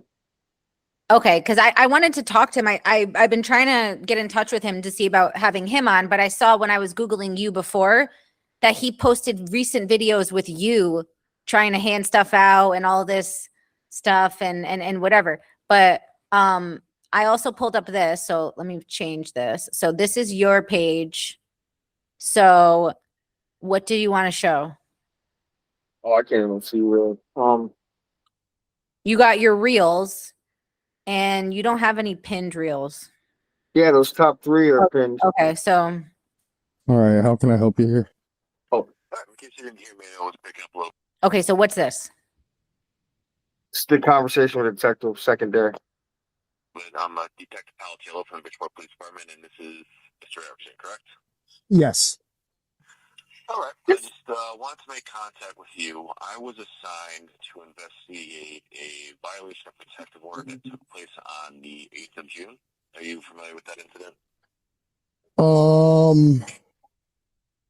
The 8th of June, was that last It was Wednesday? on Claremont Street. Wednesday? Claremont Avenue.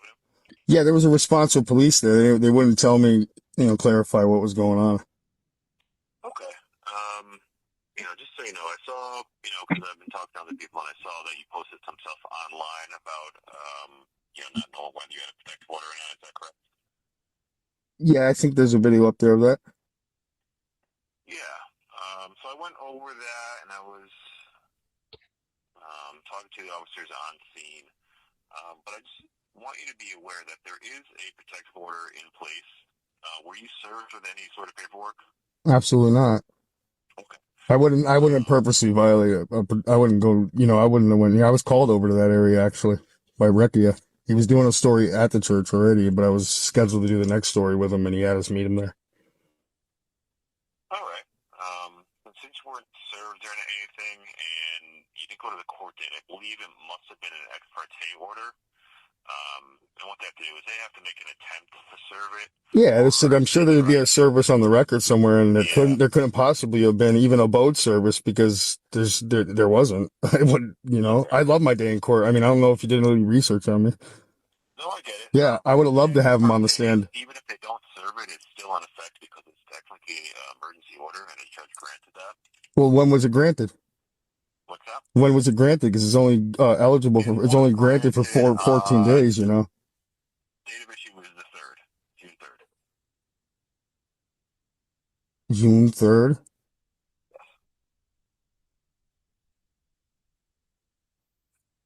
And they didn't let me know about it? They couldn't call me, nothing? They didn't call you or serve it or anything? No, I mean, listen, dude, I'm not going to go violate an order purposely. They should have arrested me on the scene then.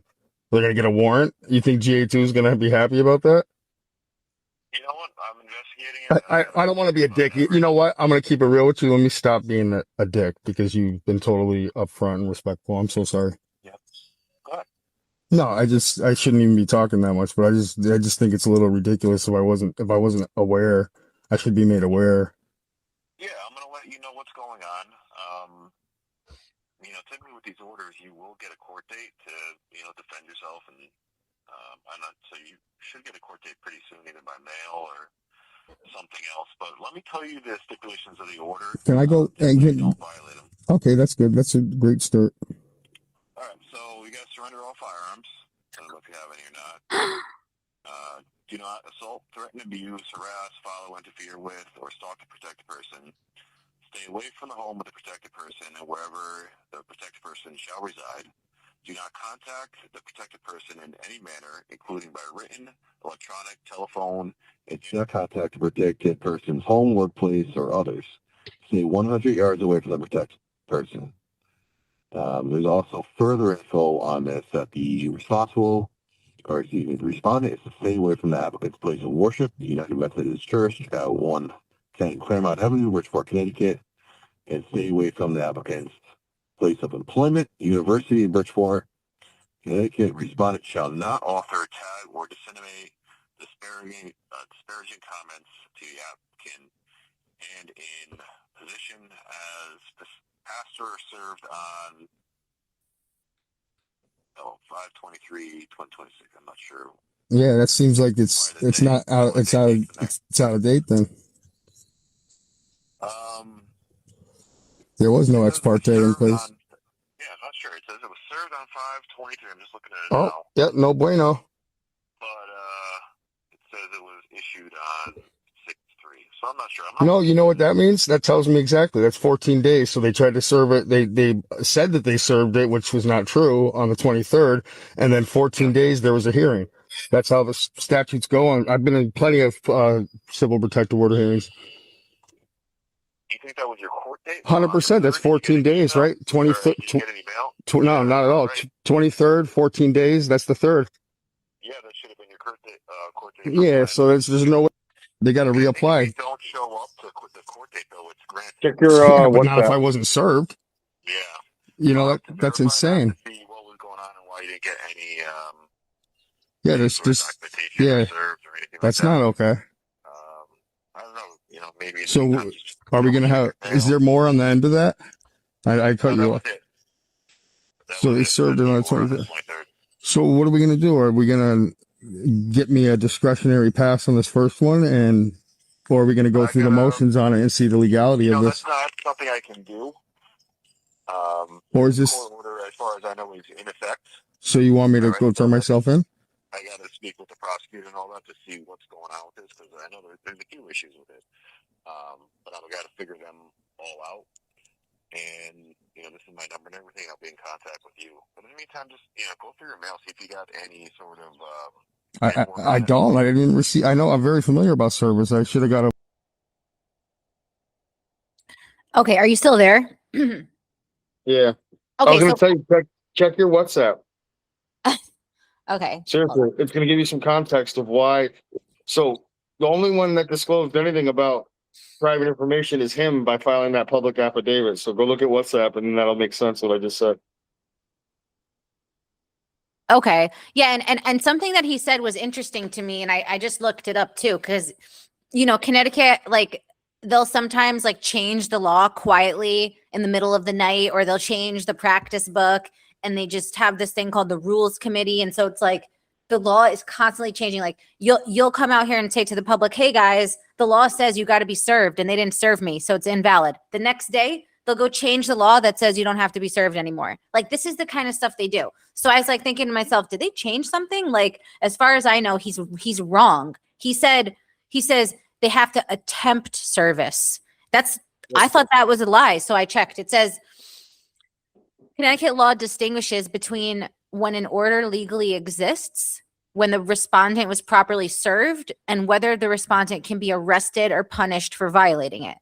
And the Connecticut court can issue that ex parte order without first notifying you. The clerk sends the order to the police department, and it can show up in the protective order registry before you get served. The Connecticut law even lets the court extend the ex parte order even when you didn't get served yet. But service is absolutely required. For a domestic violence restraining order under 46B-15, The statute says the application, affidavit, hearing notice, and order, and the ex parte order shall be served at least 3 days before the hearing. If service is unsuccessful, that failure must be recorded and the applicant can request an extension so a second service attempt can be made. The official Connecticut State Marshal Manual is even more direct. It says it calls the respondent the person who must be served, requires a return of service before the hearing, and distinguishes completed service from unsuccessful service. Other orders also have service requirements, such as the civil protective order, which is what you have under section 46B-16A, which requires it be served at least 5 days before the hearing, and an emergency ex parte custody order, which is what they did to me, under 46B-56F, must be served together with the application, affidavit, and hearing at least 5 days before the hearing. Therefore, we tried to serve it is not the same as it was served. In order to have a violation of the restraining order, you must have knowledge and terms of the order. And that means that, for example, if the police handed you the order, if the officer read and explained you the terms, when the respondent appeared in court. So like when the officer's on the phone telling you about it and reading you the terms, that's proof that you at that second you have knowledge of it and you've been informed of the terms. And now it says that in State versus Carter, the court relied in part on the defendant's own statements where he said he knew an order existed and knew what it prohibited. But a failed attempt at service alone does not establish that you knew the terms. And a criminal protective order, which is what the criminal court does, is issued against a defendant in the existing criminal case, and it's a condition of their bail or release. And so with that, you don't have to be served. And so it says like, him saying the order can be issued without being service is true, but saying that attempting service as the same as actual service is a lie. And so even with the ex parte emergency custody order, which is what I dealt with, it says the judge can issue that order before the other parent is notified or heard. The applicant must then have the respondent served with the order, the notice, the application, and the affidavit at least 5 days before the hearing. If you attempted service and it's unsuccessful, it's not service. It says the respondent does not necessarily have to be served days or hours before the order can be physically executed, but they still have to be served. They have to be given lawful notice and service. Service may occur at the same moment the order is executed. So example, if you go and file for an emergency custody and say, the other parent's dangerous, I want emergency custody right now of my kid, and it gets granted ex parte, they can show up at your house with the marshal and the police and serve you at the same time that they take the kid. But they can't just show up there and take the kid without handing you those orders and serving you. And, it has to be done in accordance with the Connecticut laws, which means having police in another state do it and all these other things. It cancels the marshal. The marshal has to be involved. The police are there with the marshal. The police aren't serving it. So that's kind of basically debunks what he was telling you. Well, also another addition to it, another dimension, I would say, is these orders using words like don't post disparaging things on social media about them as an order is flat out unconstitutional. You can't really, that's it's an infringement on my First Amendment, 130%. And that won't stand up in criminal court. So this civil order's ramifications, in my opinion, are, they're when you violate is a criminal charge, so it turns criminal. But that criminal element to fit any criminality, the underlying conduct, to create that, it's not a criminal standard that can be met, and it has to be beaten and dismissed at that point. You can't be mad at, did you see my WhatsApp? Mm-hmm. So that's exactly what happened. If you look at the end of that video, I say an address. I don't specify what address it is. So I didn't disclose that to the public. He disclosed that with a public affidavit.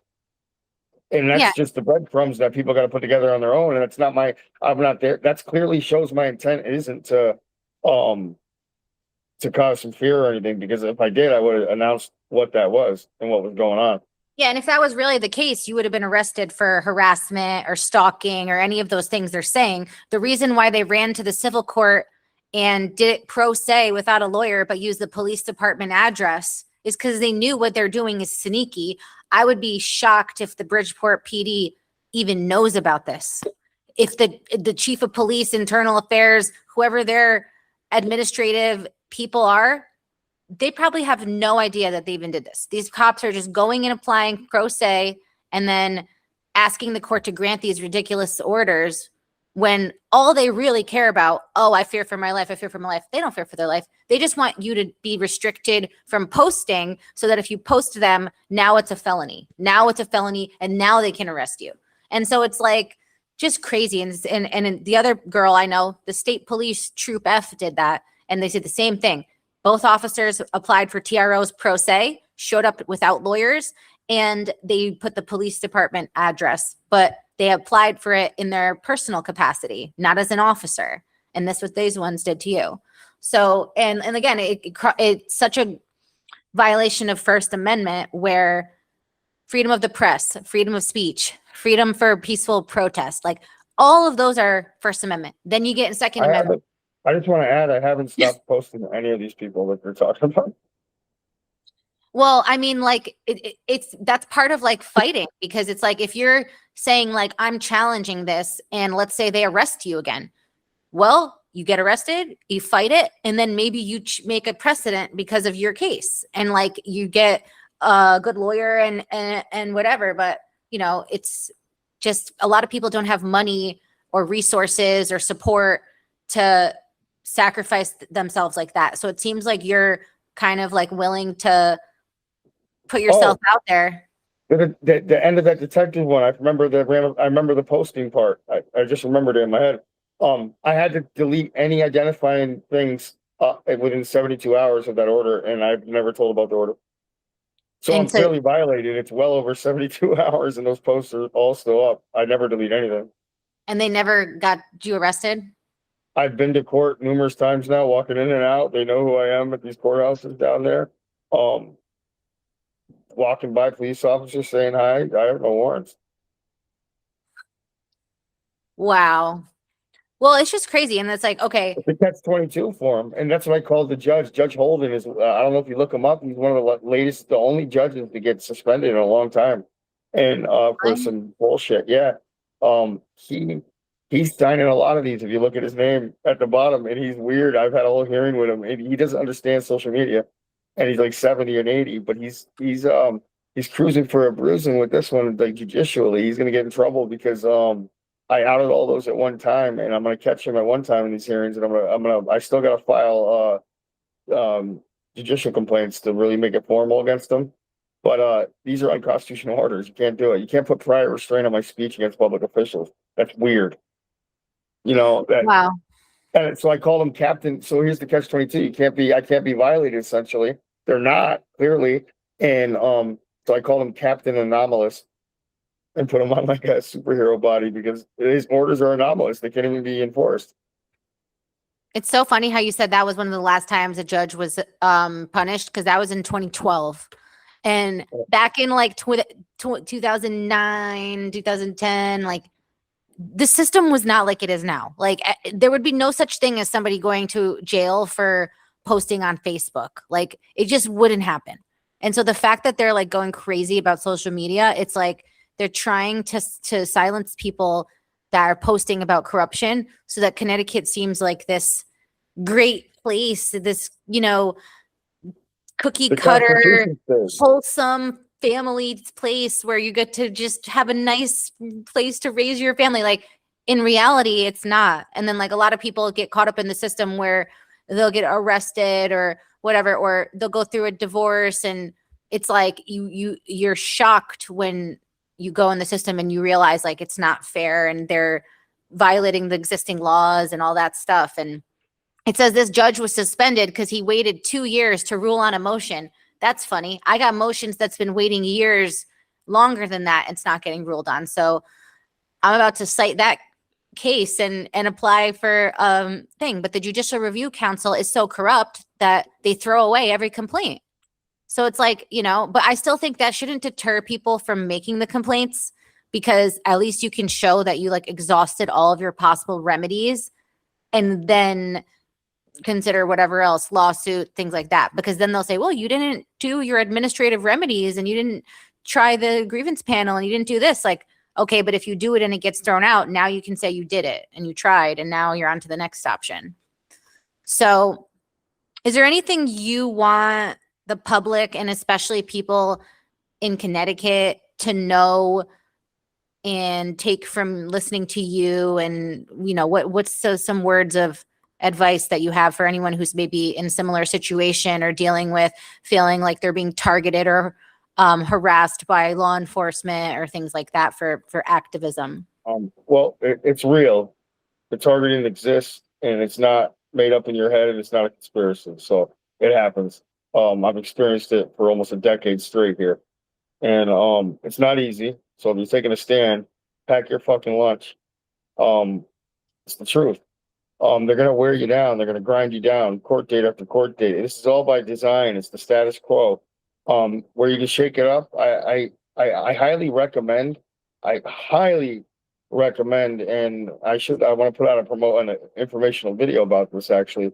Because anytime you catch a case in Connecticut, be your own lawyer until you get discovery. Once you get discovery, get a lawyer. You know, if you're not comfortable. Mm-hmm. You know, get one. It's a good time then. But one thing you're not going to get from any defense attorney most of the time, it's rare, is your whole discovery. And ethically, in their rules of a procedure, they like courts because they're going to tell a client every single time, doesn't matter what price range they are. I've had them all. They're going to tell you, oh, I can't give that over to you. I can let you review them, this and that. And that's extremely detrimental when you're trying and to you as a client. And what it does is puts your own attorney in a power play and power position over you as a client, which is very sad. And how they do it is they won't do their full potential. Because I mean, think about this. Sometimes lawyers have 6 clients with the same prosecutor, right? Some may be guilty, some may not be, you know, and they can't go scream from the rooftop on the front about the prosecutor being a scumbag on this one case, because now he has to come back and ask for a nice plea bargain from the other clients that are probably a little more guilty. And that's a precarious position. It's understandable. I get it. It's sad. So what I highly recommend, surf that shit out on your own. The first thing they're going to try to stop you with from representing yourself is something called a Feretta hearing. And that's just basically your competency to see if you're competent to understand things. And how I like to set that precedent in court early on and avoid them even asking for one, I bring it up myself on record. I say, hey, I'm open to a Feretta hearing if the prosecutor needs it. You know, right when I'm at arraignment, giving in my paperwork, and that's usually enough to shut them down, and they don't even do it. The judge respects that, goes forward, lets you rock out. Then you orally request your police report right there at arraignment. Hey, I would like, you know, to do a little housekeeping, Your Honor, you know, and just ask them for, hey, can I have a copy? You start with a copy of the prosecutor's file. They usually hand it right over that day. So you put the prosecutor against each other. You put the state against the prosecutor. And that's a great tactic. And you're doing it nicely, respectfully, and you're demanding it in a way because you're putting them in a position to give them their out to be, of course, I'll give it to you, you know, on record, because you got them on record, which is highly important. Always get your transcripts. It's expensive. Always get them. You get them every time. I swear to God, there's probably 90% of cases you can be killed pre-trial just on discovery pursuit. They fuck up and they don't do it. And it's a violation of your rights. And if you call it out properly, a lot of shit gets fucking, even if you're guilty a little bit, you're going to get a very favorable offer. And sometimes you take it and run with it, whatever. But if you need a lawyer, get one at that point. But always get your discovery. Long story short, they're going to hold it from you. And they still hold it from you, even when you think you have it complete. You got to be very meticulous and always ask for your metadata now. Metadata. That's the new thing. Get it. You know, that's my research. But it's not easy. And if you're not guilty, stand on it. I got something like 47 charges total right now, altogether 50 something with the dismissals. and I have 0 convictions on all these new shits. 0. And it's a reason behind that. And I'm not going to get any convictions on them. I know that. So, it's not easy, but honestly, a side note with it is I actually developed type 1 diabetes, stress induced. And that Wow. was from fighting and going to trial. It wasn't a thing before. Type 1 is the bad one, the one you're supposed to have genetically since birth. And I have a full-time insulin pump on me and everything. And I went from that, from perfectly healthy, 4 years back, 5 years back, real nice weight, everything. And then I just started plummeting, peeing all the time, losing weight. And we didn't know what it was. And they tested me one day and they found out I was like supremely diabetic. So we did some more testing and they couldn't understand where the genetic version came from in me out of nowhere at 37, and they linked it to stress and there's articles on it. And it's directly related to so how I used to stress about trials. And it took me to this point to be as confident as I am, long story short. It's going to eat you. It literally gave me stress-induced diabetes, which is a thing, and it's fucking crazy. It's a lifelong autoimmune disease. It's wild, and that's just part of the story with it. So I'd say from the jump street, it's going to be hard not to worry, but you got to worry different because it's going to kill you. Literally, stress is going to kill you. If it's not diabetes, it's going to be something else stress induced. Trust me. Stress wreaks havoc on you, and that's what it's. They'll kill you, but look, they're going to trying to kill me with stress before trial in 7.5 years. It's crazy. It's another, dimension to what's going on. It's kind of insidious. It's crazy.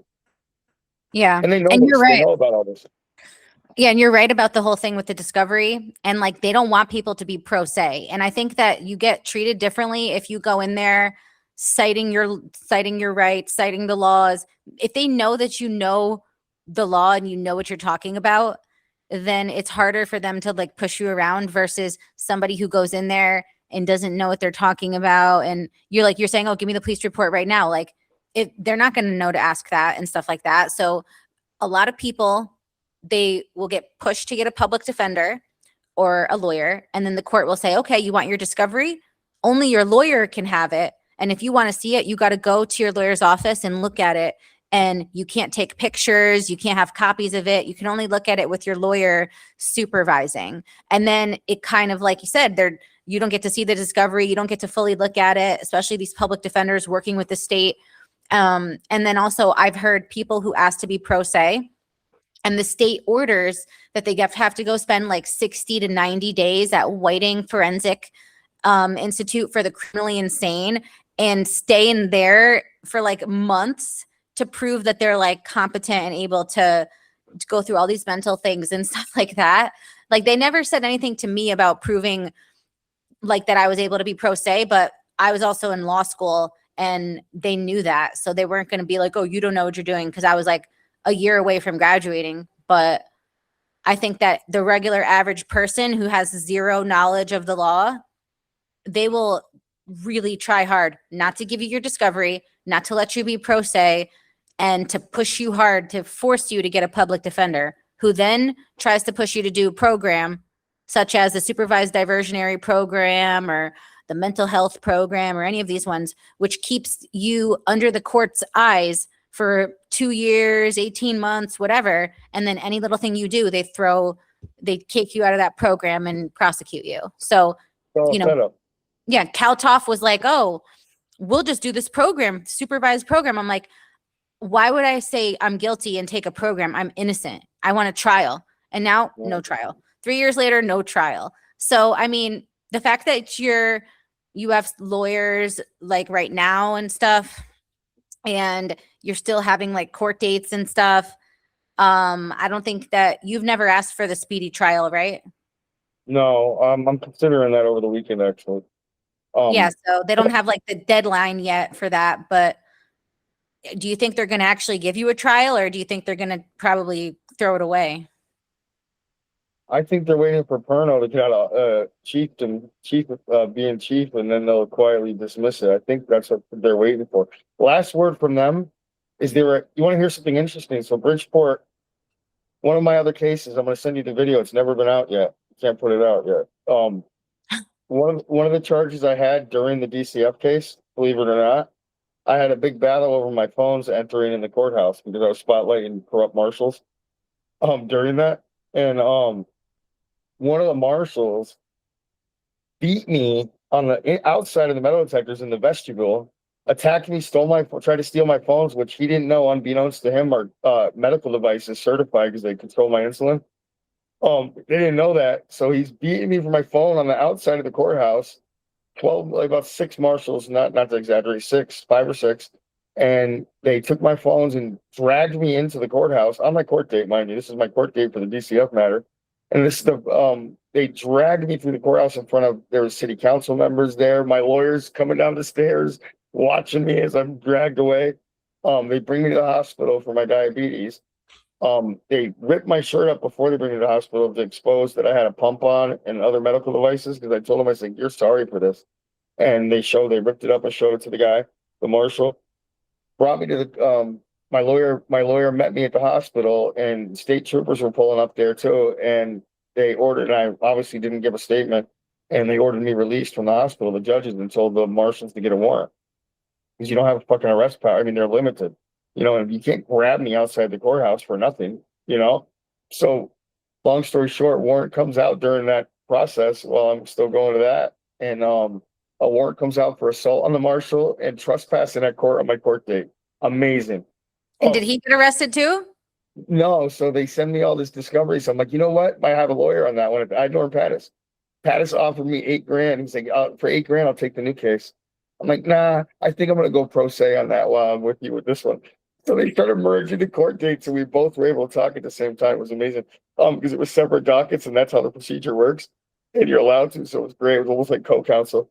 And so I was up there, and I beat them up for discovery so much so, right? They would refuse to give me the video. Refused. I specified it. They gave me it twice that didn't exist on the drive. I go to file about it and get it. They ordered me to go to the investigator at one point, and this is all I got, all the transcripts, and the court investigator for the prosecutors, and get it. And I went to go talk to him. He comes up to the window drunk, and I'm recording it. And so I got him being drunk, saying that, "Oh no, that video file's always been corrupt." I was like, "But wait a minute! In the arrest report, the state trooper said he's seen the video." I'm like, "What do you mean?" I'm me getting dragged into the courthouse, right? Because so he's like, "It says he's seen it," and they all described it to 5 marshal witnesses. I'm like, "Where's the video at?" And he's like, "Oh, it's always been corrupted." I'm like, "Well, that's crazy." So I write a letter about him being drunk to the state's attorney, to Nowak, who was the chief at the time. I was like, I worded it proper too. I'm like, I noticed the smell of alcohol, and he was getting real belligerent, and I noticed there was also no alcohol, no hand sanitizer present, just to insinuate it was liquor on his breath. And I was like, so I don't know where the smell came from. And I was like, I can't get this. I keep asking for it, so I filed a complaint, and a motion to compel directly that video, or dismiss it with my remedy as my remedy for it, or dismiss the case. And guess what they did? What? Transferred my case to Milford with all my trial attorney and merged it in there, so I can't talk anymore on the record secretly. And I didn't oppose to it. I didn't say no, because as soon as I got there, my trial attorney, the one court date at Milford with all these other ones, they mixed it in with Milford stuff from Bridgeport. And he's like, "Oh, the state's attorney's offering the nollie that right now. That's why they put it over here." Matt, call talk. So I'm like, wait a minute. I was like, first of all, I'm not nollying nothing. I'm innocent. I was like, so you're gonna say objection, and you're gonna tell them I'm not. You're gonna object, and I wanted full dismissal, no probable cause, and I want the tape. It's like, he said, Matt said he had it, and he's seen it, and he can't go forward with it. That's what he said. I was like, I know, I didn't how are you going to trespass me in court and drag me into court? That's fucking a wild behavior. And then, so they dismissed that, long story short. The next day, though, before the dismissal, I went into court and filed an ADA motion for my phones because they're certified medical devices. And, Judge Jones, I had a huge hearing. He approved it. I said, I can't see why not. He brought Scott up letter. Jones? Yeah, he's amazing. Oh, he's fair. You think he's amazing? He's fair. He wasn't fair. He was not fair in my case, so that's for sure. In my case, he was. For that, well, not case. It was just an ADA hearing, and but he was kind of in a pickle, to be honest, because it's an ADA request for an insulin pump, and I got an endocrinologist letter. It's legit. I'm not lying. Yeah, and there's very little he could do in that case. Yeah. So he allowed it, the phones, clearly. and just said they can escort me if they feel they need to or whatever. I say, cool, no problem. You know, I'm cool with that. And 'cause they all don't want me to record in there. Very next day, I go to court to get those transcripts. They deny me entry again. I'm like, well, I got a fucking judge's order. And they're like, so I was like, you know what? I said, I got to file another ADA. I filed another one. Judge Reed, the head judge, took over. She's like, I agree with everything Judge Jones said, but I'm going to add 2 conditions. She's like, I'm going to add, you have to wait outside until your court case is called on my court dates, like all the way outside in the cold and the heat and whatever. This is my ADA exception for having diabetes. So you got to wait outside. And then, for my case to get called, I went through like 3 years of that. And then, I still go through it every time I go to court there. And then when I go for other business, I have to be escorted to and from my locations and stuff. So, and I can't go like a 10 court. I have no Article 1, Section 10 rights. I've never challenged it, but I got a clear challenge on it. I can't go observe court. I can't do anything else. That can't be my business to go observe court. Even And though so- it's public, it's open to the public. Yes. So then, but I've since beat that full dismissal, no probable cause. They ended up saying that on them and they dumped it over there. Fast forward to my gun case, Bridgeport. As soon as I was steering the ship on that, trying to get the body cameras, and they were holding some back there. They tried to dump it on their own to Bridgeport, to Milford, and Russo said, "Fuck you," and he didn't accept it. I got this on the judge's notes because you can get the judge's notes. I didn't know that you can get that, so I got the judge's notes, and they tried to kick it on their own over there again, new gun case, and they wouldn't accept it because they knew they had to dismiss it over there.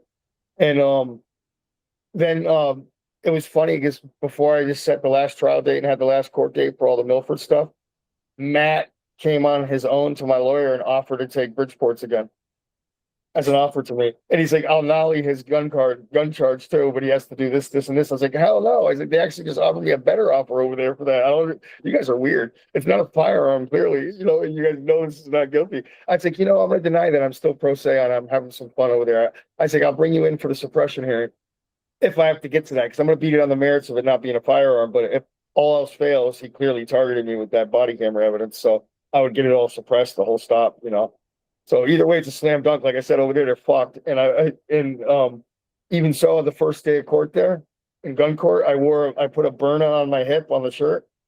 And then I put OJ on the front of my shirt. It's on my profile picture. And he's looking at the gloves and it's saying, if the statute doesn't fit, you must acquit. And I got there, they're all laughing. Stango's laughing. Everybody's laughing at it. I'm like, it's a big fucking joke, but my liberty's on the line. I'm stand up in the courtroom and I joke about it and be very professional and I kill it like that. But it's honestly very arduous. It's disgusting. And my life and liberty is literally on the line, if you really take the joke out of it. Yeah.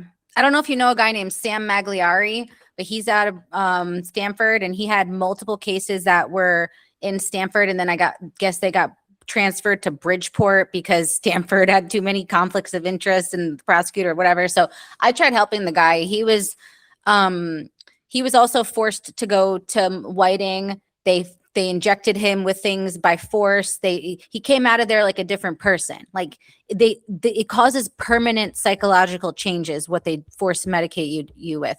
But anyways, this guy got all these charges. They were going crazy. And I was trying to help him get ADA accommodations because I help people with that.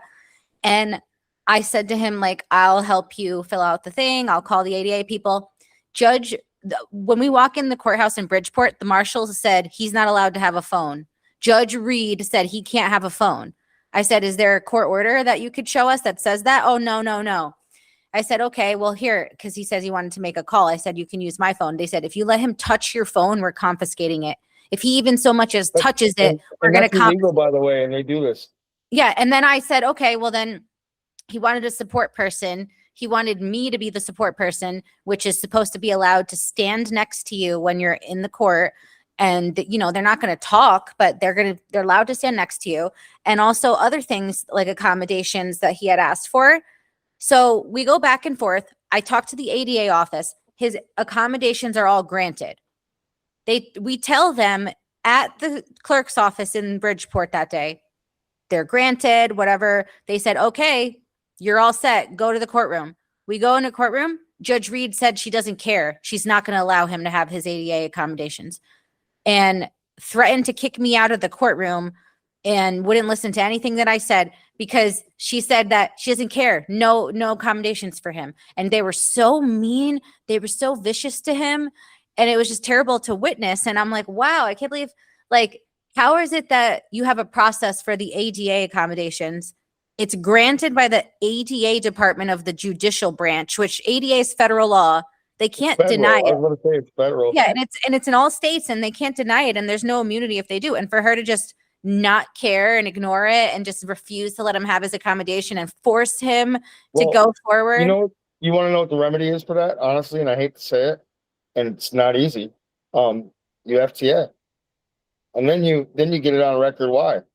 Yeah, but they'll still arrest you, and then it's No, of another course, that's battle. what I'm saying. This comes with a false arrest. That's what I'm Yeah, saying. exactly. And then But you got to have money for bail. You got to Yeah. hope they don't hold you in there Yeah. indefinitely without bail, Yeah. like they like to do. But Now, that's a great way. I mean, honestly, it's foolproof for exposing it. It's Yeah. foolproof, but it's crazy arduous. You know, it's a crazy process. But that exposes it, and that's where I'm different. That's why I'm like that. So I'll take it. I'll think of Yeah. a way outside the box real quick. Okay, we're not going to do this. Okay, well then we're going to have to catch a charge. yeah, but somewhere. let's say next time your bond is 500,000 and you got to pay 50K, 35K to get out, and you don't have the money. Now you're going to go Yeah. sit in one of the prisons for until you can get bonded out, which if you don't have that 5-figure bond, you're going to sit there. So, Oh, yeah, so, no, so for that's the sure. thing. If people, you need money, you need resources, you need support to sacrifice yourself. Now, one more thing, before we run out of time. I know you mentioned Grossman before, and I think when we talked, you told me a story about how you had a criminal case in Waterbury, where she's now in Waterbury as a criminal judge, and you said some very shocking things that she said and did. So can you tell everybody what Grossman did to you in Waterbury? Yeah. So this was that kidnapper case where I told you I was exposing the kidnapper, and they arrested me for breaching the kidnapper's peace for literally just knocking on the door. And before I got all the way to where they dropped it down to a ticket, I kind of forced them in it. And before that, I was in court, and we were arguing about something, and they purposely made me go over because I wasn't copping out, and they purposely was made me go over to 2 o'clock lunch, and it stated something. The prosecutor said something silly to me, and about something in regards to the case. Needless to say, at lunch, I ran out, and I'm famous for this. I ran out and put the prosecutor's face on my shirt and had it made down the street during lunch, and came back and sat down with his face on the shirt. And they go through their motions about how they're going to drop it down and substitute it to a ticket now and set a trial date for the ticket. And he's like, just for the record, this is where it all started. He's like, I want the record to show that he has my face on his shirt. And it makes me feel X, Y, and Z. I'm like, oh my goodness. And then the judge is like, yes. She was all pissed. She's like, yes, Mr. Erickson, if this happens again, I'm going to order a state police investigation on you. And in my head, I'm like, wait a minute, that's not even in her wheelhouse as a judge. Like, these guys are flagrant. And because they have absolute immunity, so they really think they can rule the roost and do things. There's what things you can do, though, and I didn't follow through on it, but I've been saving it because it's still valid. It still happened and occurred. I got the transcript, so there's things that can still be done with that don't have an arrest or something like that. Can happen, of course, potentially because there's some statute limitations, but maybe eventually if it cracks properly, I mean, there might be, I don't know the federal laws because it would be federal at that point. But that's really a weird statement. You can't order criminal investigations as a judge. I'm pretty sure you can't. I mean, correct me if I'm wrong. I may not know, but I don't think that's true. I don't think you can. Right? She threatened to order investigations on police. me. She threatened to do an investigation on me for unauthorized practice of law because I submitted a subpoena that was signed by a notary, which under Connecticut law is allowed and it's proper for subpoenaing someone for a deposition. And I'm a notary myself and I know the law. And she's so dumb that she doesn't know that it's the law. And she's like, plaintiff filed this. Plaintiff will be referred to the chief disciplinary committee of the state if she does this again. This is illegal practice of law, this and that. It's like, where in the practice book does a judge have the right to launch criminal investigations on people in civil court or even in criminal court? She's supposed to refer things like saying, I'm going to have a state police investigation. What would state police have anything to do with it? If anything, it would be Waterbury because it's happened in Waterbury. State police wouldn't have jurisdiction over you put a guy's face on your shirt. What statute did that violate? Go ahead. I'll wait. Yeah. And Oh she wait. thinks she can do whatever she wants. And that guy, Paul Boyne, that just got sentenced to 20 years in prison, she's behind that because he wrote about her and like 3 other judges on the blog. And she cried and said she's scared because he posted her address and all this stuff and pictures of her Well, I'm sunroom and her wild. house. Well, I was gonna do her bad. So my whole plan, I did not have a time. After all that shenanigans, I was gonna put her on my shirt and come to court, and I was gonna say rock hard for Grossman, and like me thumbing up on it, on a picture of her or something, and I was gonna let that rock out and see where that went, but Oh I my never God. did it. You would be like on $1 million bond. They'd have to that'd be the end of her career for that move. I'd make it so public. They hate that. Let me Honestly, get like going though. I got a lot of he, calls too. yeah. Okay. Sorry. Well, honestly, I think you know a lot about the law. You seem like you're pretty well versed in all this. So just keep everybody updated about what's going on. As of now, Want to there's hear? no You know what's crazy about that? Is yeah, I always think about it when I'm reflecting. They made me. they made you what? They made me who I am. Idiots. They literally built me over the last couple of years, and my platform by being corrupt. But they built my legal knowledge for sure because I wouldn't. I lit over 100 appearances, well over 100 appearances. I'm well versed in the courtroom, and judges Yeah. recognize that immediately. I'm a lot different than a normal person going on the street. Not that I'm not tooting my horn, but I'm just comfortable now. It's just that's nature. Anybody that goes 100 times is going to be a little more different in a courtroom. You Yeah. know, it's just nature, and anything you do, not just a courtroom, any setting. Yeah. Put it Um, this way, in the law school, 90% of the kids never stepped foot in a courtroom before. And so if you go talk to those kids who are future lawyers, I guarantee you know 1,000 times more about criminal law than them. And because they have no experience, zero experience, but you having to sit there, talk to the prosecutor, go through these procedural motions, everything that you've been through, you're learning procedure, you're learning the process. So yeah, so that's what I say. They built me. it backfires. Yeah, and it was even funnier on that DCF one that I got dismissed. We'll go over that one day. But that profile picture, because that's really big, actually. To put up. But the thing about that, the hell was I saying? I lost my train of thought. The profile picture. Yeah, I don't even know where I was going with that. All right. Well, we'll hold that thought for next time. But thank you again for coming on and sharing your story and giving your, side of things and sharing with everybody. And hopefully, if any other Connecticut people feel like what you said resonates, maybe they'll follow you on Facebook. And are you on other platforms? No, not yet. I have plans to launch on a lot of different things. And my own website. We'll have a website up so we can never lose content. All right. Well, we'll keep looking, and see what happens with your case. And maybe we'll have you on again later on and we'll do an update. For sure. Thank you. All right. You're welcome. Talk to you soon.